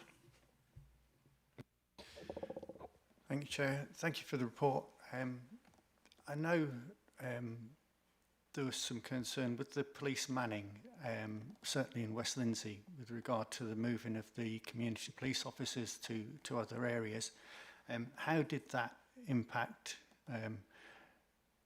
on what you were doing? How did you mitigate that? And now that the recruiting is back on track, and presumably they're going to get, are those police officers that were moved are going to be moved back? Or is there a danger that the police will take the view that this has been successful without the need of those community officers, and perhaps not reallocate them? Yeah, really good question, Councillor. So I think this is the whole point of becoming targeted. So, you know, you've got fewer resources, fewer assets, fewer time to do stuff, so therefore you need to be really clear on what it is that you're trying to achieve. So certainly in the West Lindsey project within Gainsborough, it's being led by the local council. So the local council kind of lead on the delivery. We as an SLP are kind of the supporting mechanism to make it happen, and policing have been a big footprint in that. So whilst there may have been reductions and withdrawals, there might be other things that policing aren't able to respond to, but certainly the support for this piece of work around the reductions of antisocial behaviour and in particular serious violence within the Gainsborough area, the West Lindsey area, is a kind of key focus for policing. Your question around now that they've got some additional funding, the Chief Constable's been really clear, and I'm fairly sure he's been over social media around the Policing 2030 project, which is about the increasing of resources into specific areas. Some of that's within the serious violence, what would, for offences that would cover the serious violence portfolio. So we can only see that hopefully this will broaden out the policing response, but certainly the support for this project has always been there, and we've always had people and resources from policing to commit to it. Thank you very much. That's good to hear. Thank you. I've got Councillor Whittaker. Thank you, Chair. Thank you for your report, Jade. As far as the youngsters are concerned, the ones that are out of work, I mean, in Sleaford, there's no job centre, so there's no contact for them. How often do your departments contact these unemployed youngsters, or how often does anybody contact them and get them into even thinking about getting a job? Thank you. I think in terms of the context, obviously, of the Safer Lincolnshire Partnership, you know, everybody that's unemployed we are interested in, but I suppose in terms of our piece of work, we're looking at the connection between crime and unemployment and domestic abuse and unemployment. So our focus is on that element. However, obviously the DWP are obviously, of course, working with young people where they can, and lots of, there's an aspirations project, for example, across our counties, led by Lincolnshire County Council Children's Services, and there's a number of those around the county in those key pockets where they need support. But what I can do is probably find out some more context around young people employment, particularly for you, and see what other actions we're putting in place, not as just as a county council, but as a full plethora of agencies across the county. I think I can do that for you. Yes, if you would, No because problem. I'm sure that not all these youngsters are involved in criminal activities. Or I mean, yeah, a little bit of a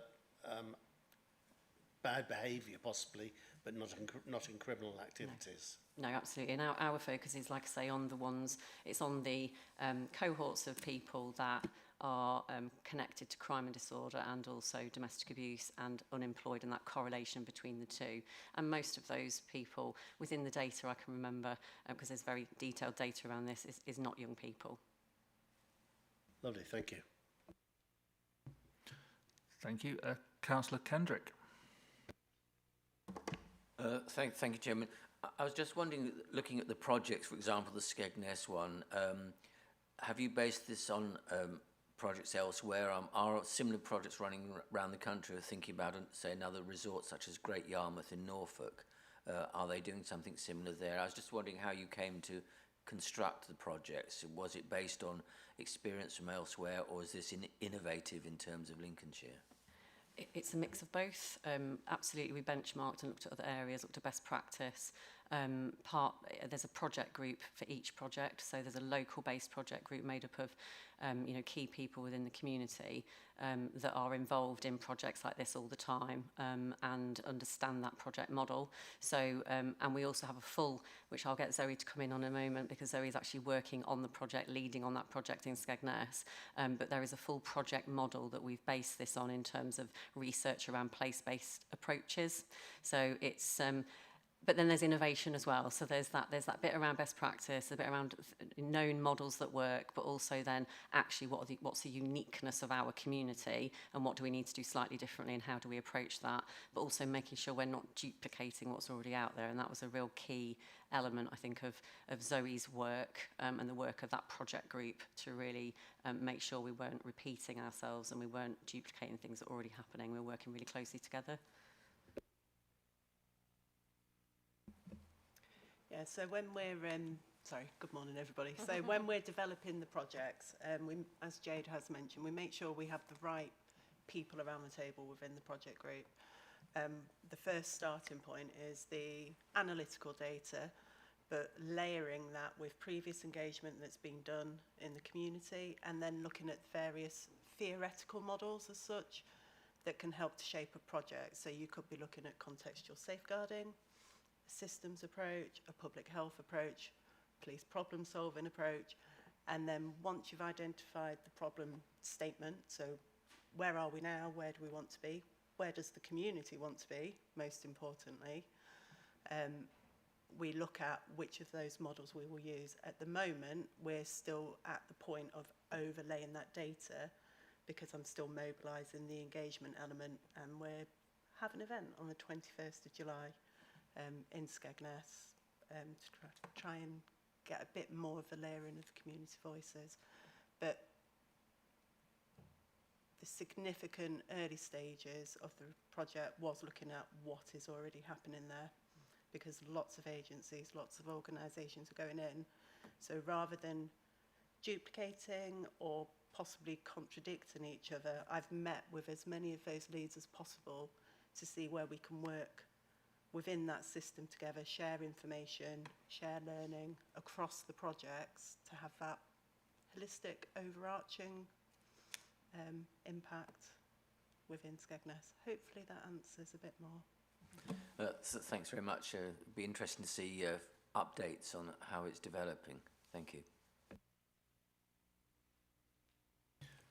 Yeah, thank you. Councillor Sheard. Thank you, and it's really interesting and confidence building to hear that you're not going to be overlapping or duplicating. That being said, there are quite big regeneration schemes that have come to Skegness with the 20 million plan, for the neighbourhoods and the Townsdale investment. So my ask would be to make sure that you're really, really engaged with them to make sure that, with regeneration, we're not going to go into those silos of duplicating the work. And then that being said, the community involvement group is going to be really key to the Safer Skegness project. How are you ensuring that we're reaching everybody, including the deprived and hard to reach areas that need to be represented and voices need to be heard? Yep, so I can come in around the Skegness Neighbourhood Board, also known as Pride in Place. So I've had a number of meetings with the chair of the board, and also their engagement lead sits on our engagement task and finish group. I've also met with their recently employed coordinators for the work that they're looking at mobilising under their plan that they've just published. What I have said to them is that through our planning, it could be that there are bits that require capital funding around the regeneration elements, and safety is absolutely critical on their plan, and it's come through in the public voice. So what we're looking at is potentially doing what we call an environmental visual audit of the hotspot area we're looking at, and getting the community in as well, because they will look at it with their lens, and then feeding that data into the various boards, including that board, in terms of where that potential for investment can occur, feeding it in there. But that is with the caveat that it is a board within its own right, and it will make its own decisions. So the outcome isn't guaranteed. And equally, that board is supporting us with our communication and our engagement activity and circulating it. So we're working in partnership to try and help each other. So hopefully that gives some assurance on that first point. It certainly does. And then just another question, apologies if anybody else's hand is up, but are you also looking to the future? So there is the Skegness Gateway project that, if it does advance, potentially brings 1,000 homes into the area. So are you viewing this with a wider lens as well? I mean, when we're talking about the youth antisocial behaviour, when we're talking about the drugs issues, etc., what funding are you putting into preventative measures? Who are you working with, and how are you engaging in the broad scope picture? In terms of looking forwards, absolutely. With this project, there isn't core funding aligned with it, so it is around tapping into those resources. So, for example, around activity, diversion activity available to young people around that ASB element. I've been working quite closely with Active Lincolnshire. They're currently putting in some funding bids around developments in the area. I'm sure that will be looking at that gateway side of things moving forward as well. But equally, some of the feedback that we've had has been that there's a feeling that there isn't a lot on offer for young people in Skegness. Through mapping that we've done and through other organisations, there is a fair amount on offer. So the question is it accessible? Is it universal access? What are the barriers to attending, and are there solutions through working with the community to help improve that, shift it, adapt it? And you did ask me another question around underrepresented groups and engagement as well. So we have a full engagement plan. I work closely with the LCC engagement lead and the LCC digital engagement team and various partners. The language that we tend to use is around underrepresented, because the onus is on us to engage with the community. So forgive me, but language around difficult to reach, it feels quite blaming, whereas it is around that underrepresentation. We have numerous ways that we're looking at getting the message out around the group. So social media, but we know certain people access that, utilise it. We're going to be having posters, conversations in existing community groups, linking in with the town council and their promotional mechanisms. The integrated care board community connectors are based at the hub. No, it's not called the hub. Storehouse in Skegness. And that's a known trusted venue where individuals go if they need support. So there will be some promotion of it there as well. Lincolnshire Alert, next door, all sorts of mechanisms. But what we are doing is in line with GDPR, so I've linked in with the information assurance team, is trying to track who is involved in that group. So then if there is a gap, then we can go out and try and get some more, and lived experience as well. I'm engaging with those with lived experience of the criminal justice system.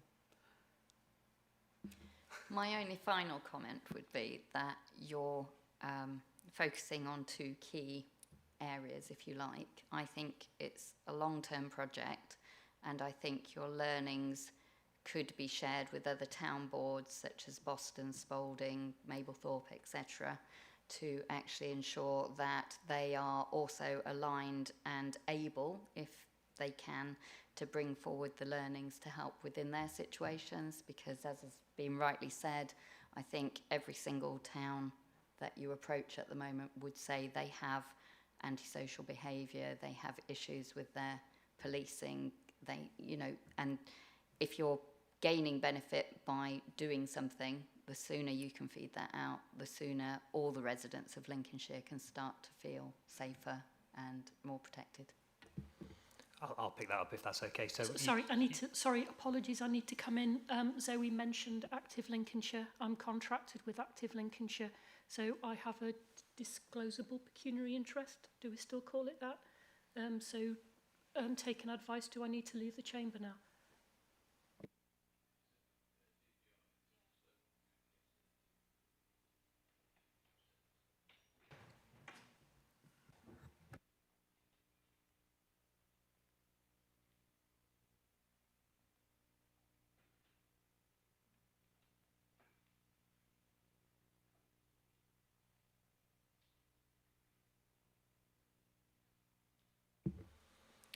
Yeah, thanks for the comment in relation to that. So you're absolutely right. So you can imagine the conversations that we have at a strategic level within the Safer Lincolnshire Partnership, bearing in mind it's a county response to community safety as a collective community safety partnership responsibility of reducing crime and antisocial behaviour. And then when we've selected to say we're going to do place-based activity in Skegness and place-based activity in Gainsborough, you can imagine that some of the other kind of district leads are saying, well, what about Grantham? What about Boston?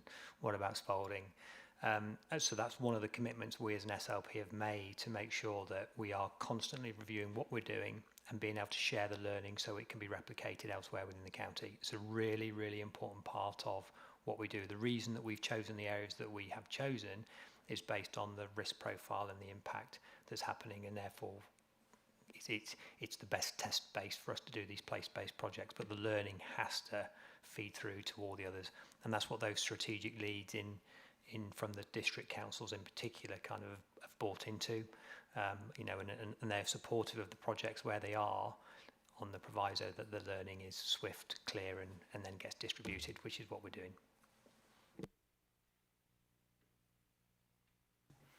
Thank you. Councillor Christopher.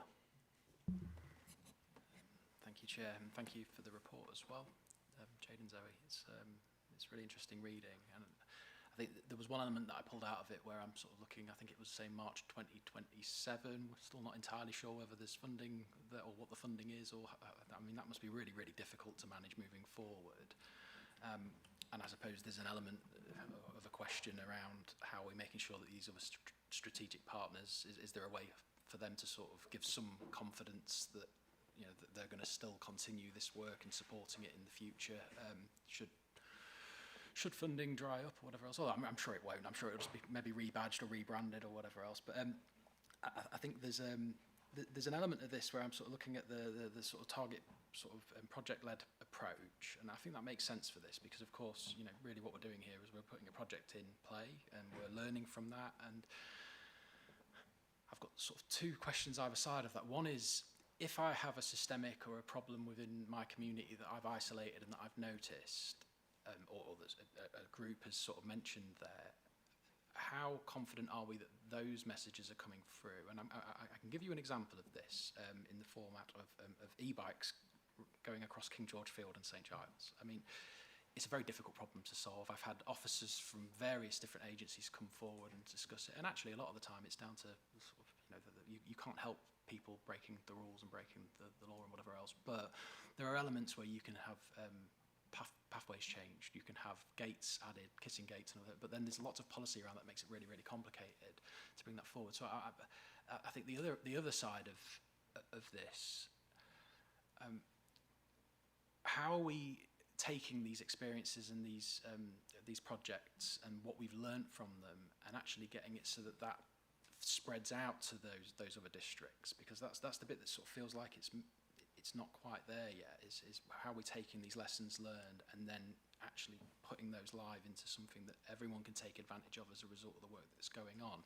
Because I think, I imagine there's an element, like you've mentioned there, where you've got sort of certain districts saying, oh, well, this is all going to this area, or it's all going to this area, and we're not getting our slice of this. But of course, that comes longer term. But if we haven't got the funding guaranteed for more than a year, it's really hard to sort of see.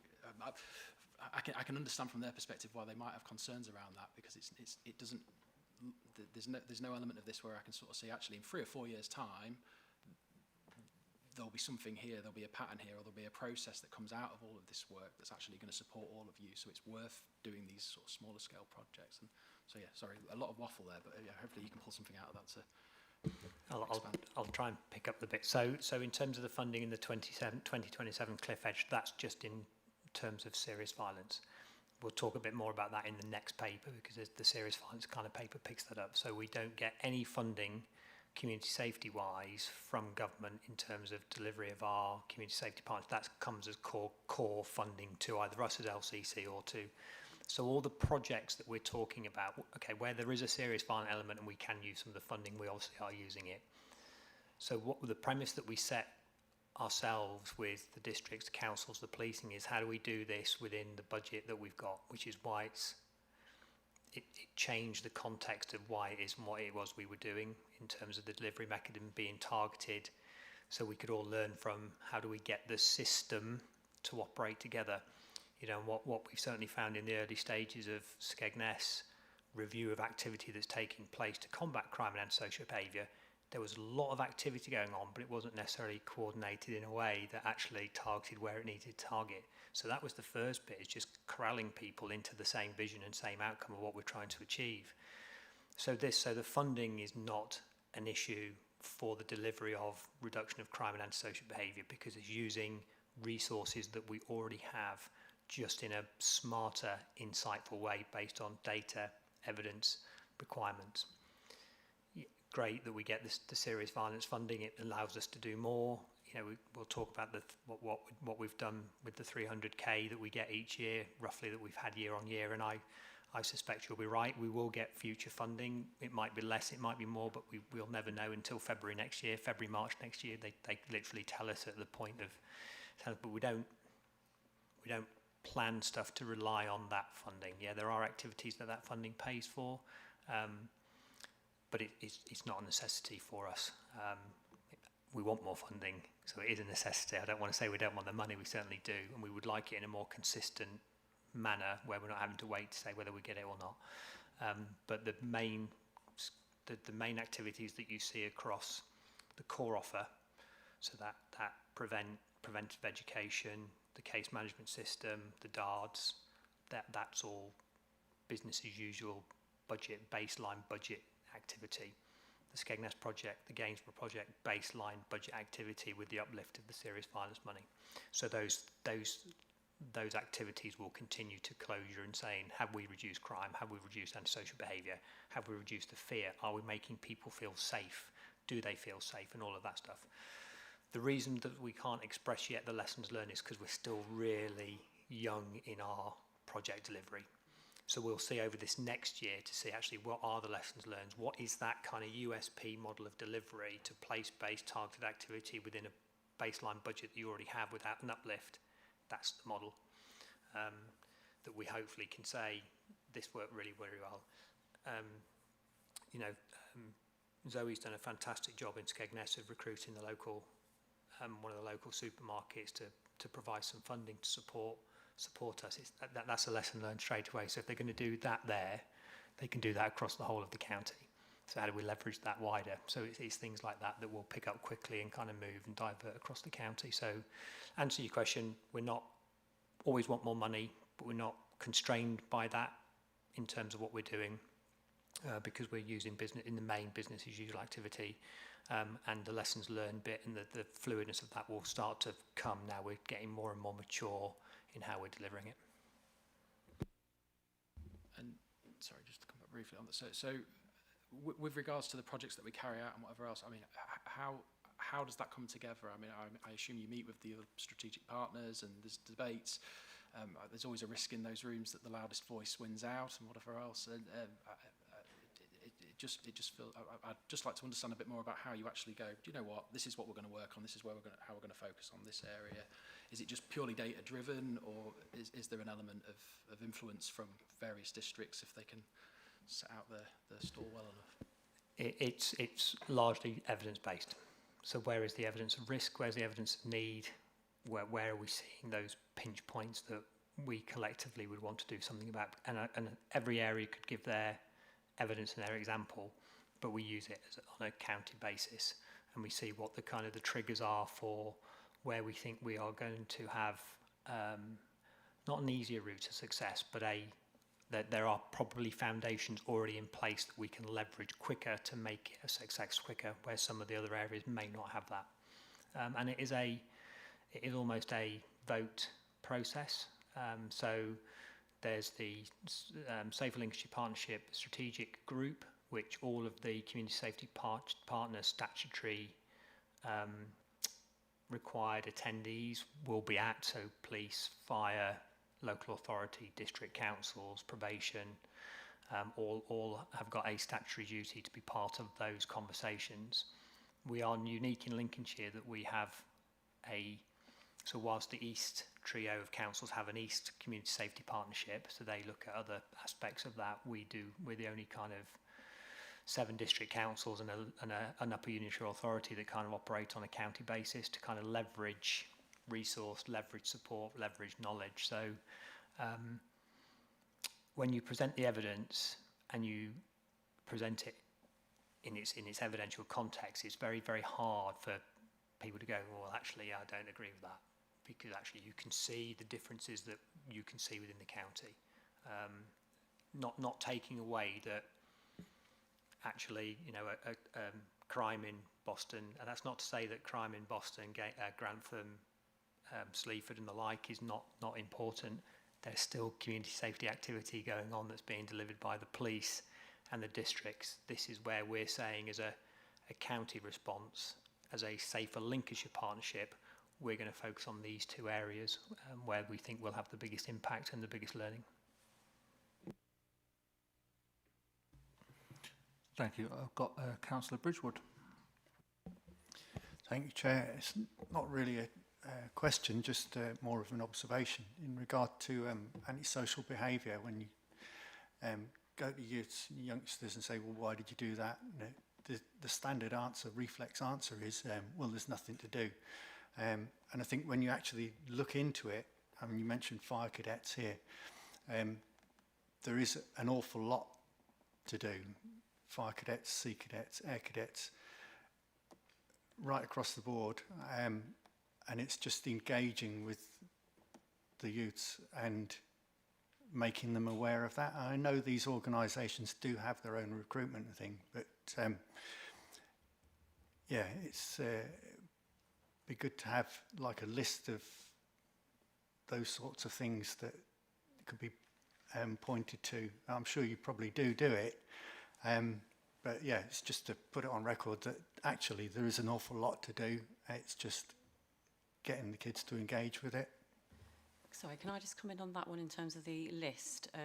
We asked, through the serious violence funding, the Lincoln University have produced an assessment of activity in our area, and some of it is obviously clearly aimed at young people. So we do have now, it's just being finished off by the University of Lincoln. We can present that then to our partners and to the community, but it will be an up-to-date kind of repository of everything that's happening in relation to available projects and initiatives that would be open to young people, to working age people, to particular cohorts of people. So that should be keeping up to date is going to be the challenge, and I think that's where we need to obviously make sure we're engaging with the community and partners to keep that consistently up to date. But that has just been nearly finalised now, so it's a really good resource for us to direct people to the right activities that are out there for them as well. Thank you. That's good to hear. And just sort of building on that, I think we as councillors can help in that, and at district and parish level as well. I think there's an opportunity to engage with youngsters to come along and sit up in the gallery up there, and just make them aware of sort of civic responsibility in that. So just want to come in on a couple of things, just really to balance out the narrative really, because the prevalence of antisocial behaviour is more on adults. There's more adult antisocial behaviour in the county than there is young people antisocial behaviour. So our antisocial behaviour can't just be focused on adult.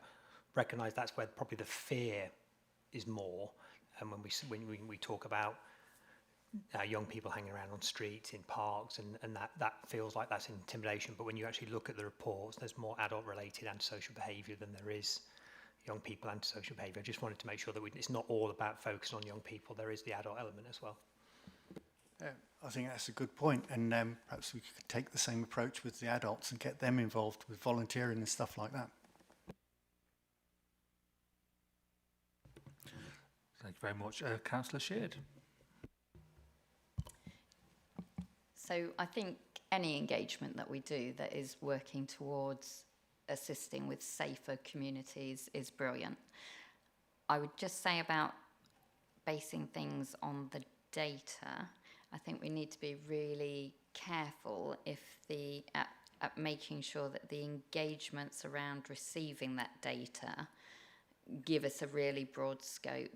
I've been involved in panels and boards and committees before where surveys and things have gone out and actually the response has been really quite low, so we're not getting a broad span view of what actually is going on. I have to say, I know my community, when I say to people, report, report, report, no matter what it is, whether it's roads, whether it's safety, whether it's things going on, there is an apathy at the moment that sort of says, why bother? So I'm trying to drive the message. The more you report, the more we know what's going on, the better we can help you. So I do think within this context as well, perhaps some of the communications need to be put out there to say, you know, you need to tell us what's going on so we can help you. Because if we're basing it on data, I don't honestly know that we're getting the full picture as it stands at the moment. Yes, a really good point. Some of the data that is looked at is the data that we don't have, if that makes sense. It's kind of what would we have expected to see, therefore what didn't we get? That also helps us to engage with people who we think who actually should have had a voice and haven't had a voice. So there's two elements to that. One, it gives us a clear view of where we might need to do more targeted work, as Zoe kind of said about the hard to reach groups and how do we engage with those, because we may expect to see them in the data and we don't. So we are actually looking for the gaps in the data to make sure we fill it.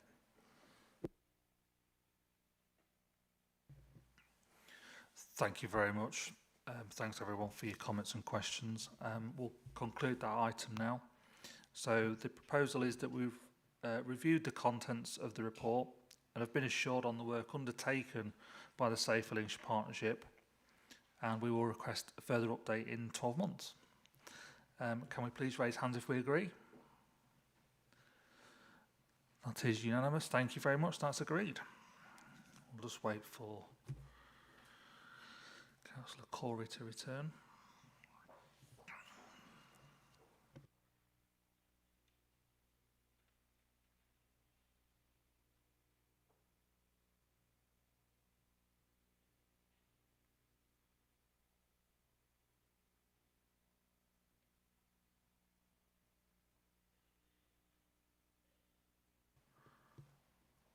Maybe further away than I thought. We'll start. Item 9 is the Lincolnshire Serious Violence Prevention Strategy for 25 to 28 update. This is on pages 69 to 82 of the agenda pack and serves as an update regarding the application of the Serious Violence Duty for 2022 in Lincolnshire. This report will be introduced by Jade Thirlsby, our Domestic Abuse Business Manager, and Zoe Walters, who is our Community Safety Strategy Coordinator. Over to you both. Yep, I'm going to introduce the report. So I'm conscious there's an awful lot of detail within the report, so I'm going to do my best to summarise it as best as I can. So this report does highlight the work of the Safer Lincolnshire Partnership And it's through this forum that Lincolnshire County Council meets its statutory duty in relation to the serious violence duty. The purpose of the report is to summarise the activity that was undertaken between the financial year of 2025 to 2026, and also to give a flavour of what we'll be prioritising during 2026 to 2027.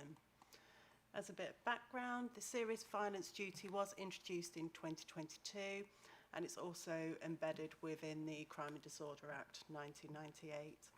We've previously submitted reports to this committee, initially to outline its intended application, but also to provide these subsequent updates on an annual basis.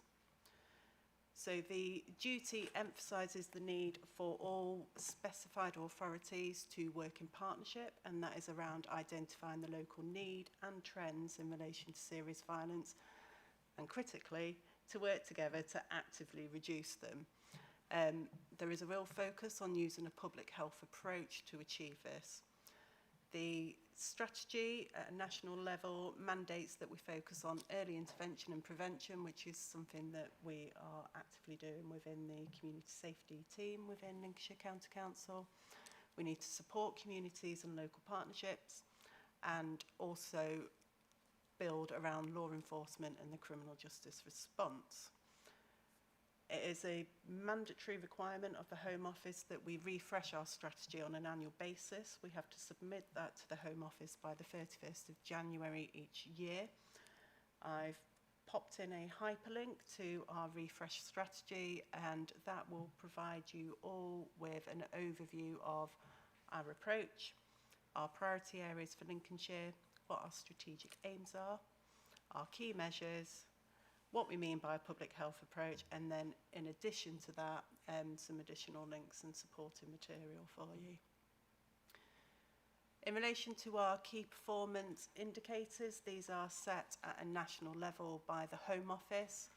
It is important to note that Lincolnshire remains comparatively safe to live, work and visit, and ranks within the top 12 safest force areas within England and Wales. Our key performance indicators are around a reduction in hospital admissions for assault with a knife or a sharp object, a reduction in knife and sharp object enabled serious violence recorded incidents by the police or offences, and also a reduction in the number of homicides recorded by the police. What I will highlight at the moment is I've scrutinised the updated grant award guidance that has come with this year's funding, and there's a slight tweak around the homicides key performance indicator.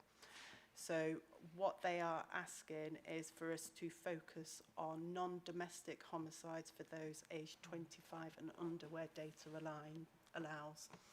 And my understanding is that is in line with the government's views around reducing knife crime, etc. for those under 25. So we may need to adjust what we're presenting to you next year if you would like a follow-up report in our measures. While we recognise that knife crime, homicide absolutely has a devastating impact on individuals, families and communities, our rates of knife crime, as noted on the charts that were provided for you, they do remain within a statistical level of tolerance. So there isn't a concern there in terms of any significant changes up or increases, and we still remain low compared to other force areas. To deliver our statutory duties, oversight, as I've said, is provided via Safe Lincolnshire Partnership, and this is via our project board and also our strategy board. And we deliver our strategy via funded projects, and these are all aligned to our strategic priorities. I'm not going to read through all of them, but hopefully you've had sight of them within the report. In February 2025, the Home Office awarded us just over £358,000 grant funding to support with the delivery of projects. 7 projects were mobilised last year, and in Appendix 1 there is a very high level summary of the outcomes from those projects. Projects do have to report to the Home Office on a quarterly basis on a comprehensive delivery plan. This year we were awarded the same amount of funding for delivery. As it's been noted, we don't have a guarantee for funding next year. Hopefully we get some, but we won't know until February, March time. We have approved 7 projects which are noted within the main body of the report, and we'll be able to report on the progress outcome of these in 12 months' time. In light of the lack of clarity around future funding, we did ask for all funding bids proposals to include elements around sustainability to try and mitigate some of this risk. And the final key element really to highlight to you is we've been advised that the funding for this year has been ring-fenced by the Treasury, and as that has happened, the Home Office has increased the level of oversight and scrutiny, and there's a number of additional mandatory requirements that have been included within the current grant agreement, and we do have to prioritise mobilising these as a Safe Lincolnshire partnership over the next financial year. So what they have introduced is a requirement of producing an annual report, and this is focused on the delivery of the serious violence duty within Lincolnshire. It covers everything you expect an annual report should cover. So performance against defined measures of success, elements around a theory of change, review of our evaluations, which we do have to undertake, barriers and challenges to delivery. We have a new template that we need to align to in relation to our serious violence needs assessment, as Jade referenced earlier. A lot of this is being mobilised via our data insight board, so making sure we've got the right people, the right data around serious violence, and critically responding to that data in a timely manner. We need to use a new template for our strategy, a nationally mandated one. The delivery plan is rigorous, lots of requirements, and as a partnership we now have to provide updates on success within each quarter. And one of the key elements that we'll be looking at within the project board is also making sure that partners, the specified authorities, are embedding the serious violence duty within their own work streams above and beyond the serious Safer Lincolnshire partnership. And there's examples of how Lincolnshire County Council are doing that. So, for example, our Section 17 Crime and Disorder Reduction Strategy, which is being presented here, makes reference to serious violence duty as just one example. So, in summary, we have funding for the next year. We delivered projects last year. There is some high-level outcomes within that. I'm hoping with the new framework around data analysis, we'll be able to enrich reporting around outcomes impact in the future. Thank you. Thank you very much, Zoe. We'll open up to comments and questions now. I've got Councillor Sheard. Thank you, and thank you for the report. What I'd say is that the serious violence duty, it's not just about writing a strategy, although I appreciate how important that is. It's about our community and how they feel and how they definitely feel things are changing. So my question would be, how are we ensuring that we are interacting with community and finding out what is making them feel different, what is making them feel safer, and actually driving change at ground level rather than within databases and strategy?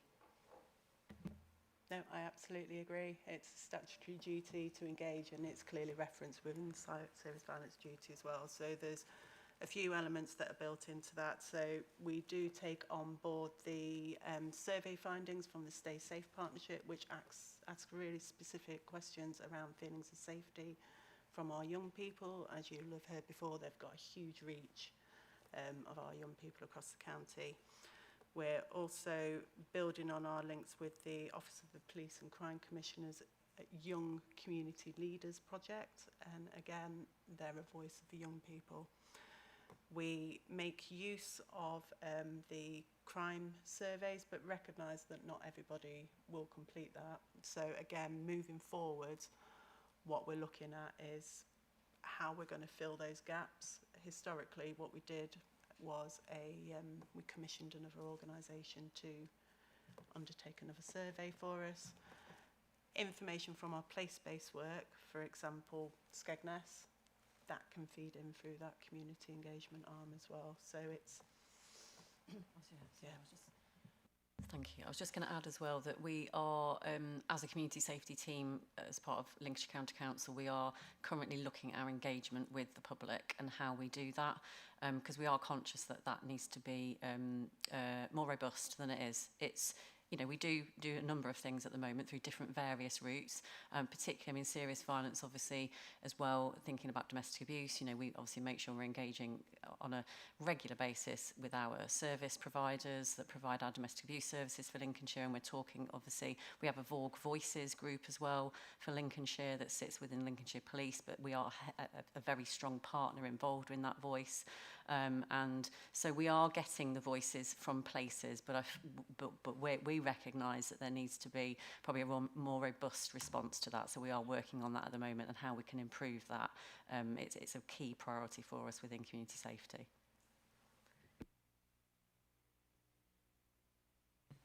Thank you very much. I think that's everybody. Councillor Christopher. Sorry, Chair, I forgot to put my hand up earlier. I mean, the report's great. It's not great, I suppose. You know, this thing's happening around us all the time. I think when I was reading through this, I was starting to sort of think about how is that actually sort of becoming work on the ground and whatever else, and what else are we doing that sort of, I think, actually has demonstrated good outcomes and good long-term sort of elements. And the thing that comes up is the road safety partnership for me, where you've got a multi-agency approach. It's very cost-effective. You've got police in the room, you've got the road engineers in the room, you've got the education teams in the room. So they're all together, and when a problem comes up, you've got a team that can act straight away. And I feel, and I'm certainly not sort of casting any aspersions about the work that this goes on, but when it's more committee-based and committee-led, when I'm going back through those agendas and looking through who's been at the meetings, whatever else, it's not always very consistent. Sometimes, you know, another person comes in because somebody's on holiday and whatever else. So I feel like you sort of lose that wisdom, that held sort of knowledge and insight in the room. And I just wonder whether there's been any consideration given to sort of a similar scheme, maybe not quite as large. I mean, the joy of the Road Safety Partnership is they can self-fund a little bit from making sure that people that are speeding are paying their fines for that and whatever else when they're caught. But so you know, it's very cost effective, but it just feels like sometimes when there is a problem or somebody tries to raise something, they get lost in the ether of, oh, they've been to the city ASB team and they've heard nothing back, and that sort of shuts them down. And actually, if there was a group from each of those different agencies together that are proactively creating tasks and dealing with things and going out there and advising education on this area, would be really good, that we're working on it together on an ongoing basis. I think we'd get much better long-term outcomes from that personally, but I'm sort of, this is just me reading through it and sort of piecing bits and pieces together, but I just wonder if there's been any work done around considering that sort of setup opposed to the more committee-based or led approach. Yeah, so sitting underneath that kind of committee approach is a lot of task and finish elements of doing people, as I like to say. So that's very much where the sort of intelligence and insights group works. So it allows an ability to bring in not only what does the systems tell us, but what does the feel and of the community actually come into that. So, and what does the engagement say? So it's layering lots of different data elements, not just specific data, but where, you know, where there has been, you know, local complaints or an engagement process into those conversations to enable us then to say, okay, what are we doing about it? That's the collective element that happens within that insight groups, and that's why we've introduced it, because actually to bring the doing people's voice to influence then the strategic direction of what needs to happen. So it's not a down, we've thought of this in a dark room strategically, and it's actually very much built up from the voice of communities, the voice of people who work in day in, day out in those communities, and the data. and we recognise that we've got to get stronger with our engagement processes with communities. It's part of our statutory duty to engage on crime and antisocial behaviour matters. We've historically relied on doing that through kind of the PCC's office and the crime survey, but recognising that's got its own kind of leanings towards what the PCC want, and actually what I mean, I think it comes to Councillor Shear's point. Where are the voices that we're not hearing? So where in our data are our gaps, and let's go and find those people and find out how we can make them feel safe. And that's how we've developed as a kind of a Safer Lincolnshire Partnership group, hence why we've invested quite a lot in that insight intelligence process and making sure we bring multiple lenses of data, intelligence, whatever we want to call them, from all different ways to say, okay, what does that mean for us in the county? And solve those problems. That makes perfect sense. And I can see why it's sort of set up on that basis. I suppose I'm thinking my ambition would be that actually all of that work becomes something that, you know, I suppose is meaningful and is actually getting these outcomes longer term. And I think I can imagine for the next couple of years that will be me sort of pressing as where's that long-term vision. Again, very difficult when you're funding, when funding is only for 1 year or whatever else to plan ahead like that. But I don't think it should stop us. I think we really should be saying, where do we want to be? What's the dream in 10 years' time for the communities here? And sort of how do we work towards that? You don't have to hit that goal, but the lessons that you learn along the way and and I suppose from a public perspective, if you're giving them that dream or something to hold on to, those ideas, that actually captures more of those voices and gives people more confidence that it's worth engaging, it's worth actually getting involved as well. And again, this is widespread. The community engagement element is a challenge across the board. I think everyone's fatigued from constantly being asked to give their opinions and whatever else. So it's a constant battle. I mean, you don't ever become a councillor if you don't like being hit with surveys that you really don't quite understand the underlying meaning of or where they're coming from, because there's hundreds of them coming through every month.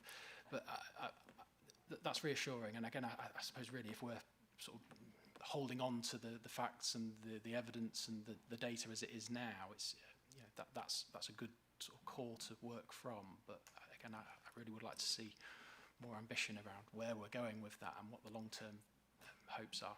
Thank you. Yeah, I agree, because if I think this way, if you historically looked at when we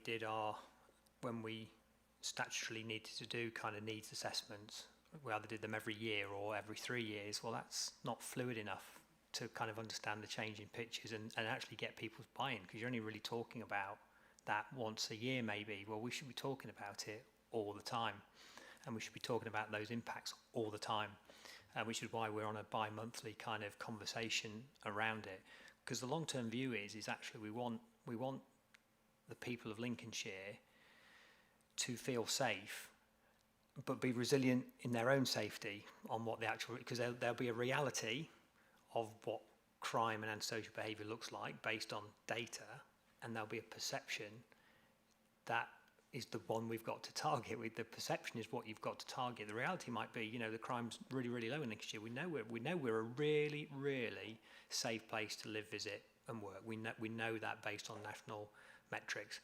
That doesn't mean that people don't feel that they're the safest. So we've got a perception issue and a reality issue to kind of bring together. And what bringing all the engagement elements, where we got gaps, what does our data tell us, and then think about that in a more operational context of, okay, what does that mean? How do we solve the problem? What's the problem that we're trying to solve? How are we then going to solve it? And then how do we then present that to the strategic group to say, this is what you need to focus on?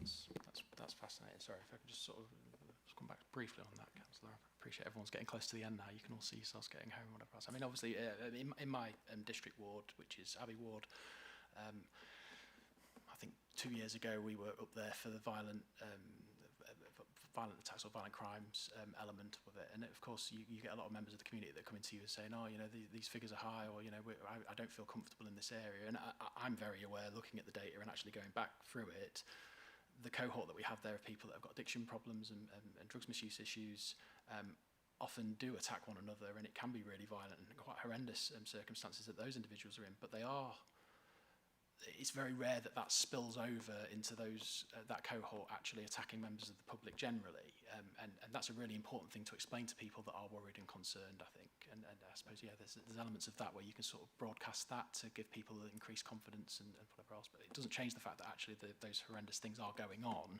I think, but yeah, obviously sometimes they're in that bubble, and I would imagine most of that cohort won't be doing the PCC's annual survey. You know, if I'm being realistic, it would be amazing if we could capture more of those voices, I think. And again, it's maybe looking for those isolated groups that are out there in the community and really understanding their needs, and how do we capture that in a way that, again, maybe a survey isn't the right approach to that, but when we're actually engaging with them, are those groups from the Rough Sleepers teams, when they are engaging, are they capturing core sort of metrics from capturing those voices, those stories, so that they're filling in to maybe help us and assist us in going down that line? It's, yeah, and I think the use of surveys is not necessarily the best way to do it. That's, you know, we seem to default an engagement process to a survey. Certainly the lessons that we learned through contracting our domestic abuse services that we've got responsibility for is actually having that outreach and engagement team. You know, people actually going out into the community to talk to people is the best way you can engage. So we looked at the sort of our domestic abuse data and found those kind of gaps of who we weren't seeing and who we were thinking, oh, we really ought to be hearing from these people, and they really ought to be making sure they pick up on our services that we have to support people within domestic abuse. And that outreach team have managed to, I don't want to say infiltrate, but influence by getting in, by, you know, identifying who the local leads are, by getting into the right cafes, by getting into the right kind of meeting spaces, which has opened up that engagement. And we're now starting to hear a different person's voice, but also most importantly give them support.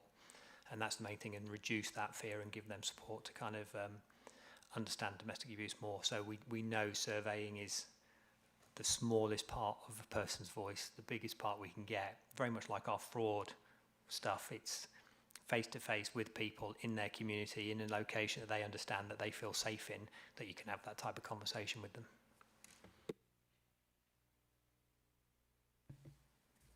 Thank you, Mike. Thank you very much, everyone, for your comments and questions today. We'll conclude discussion of this item now. So I propose that we have reviewed the contents of the report, and we've been assured on the approach taken by the Lincolnshire Serious Violence Prevention Strategy, and that we'll have a request to follow up to be submitted in 12 months' time. Can we please raise hands if we agree? Thank you very much. That's unanimous. That is agreed. That now concludes the business of the meeting. So thank you, everyone, again. Thank you.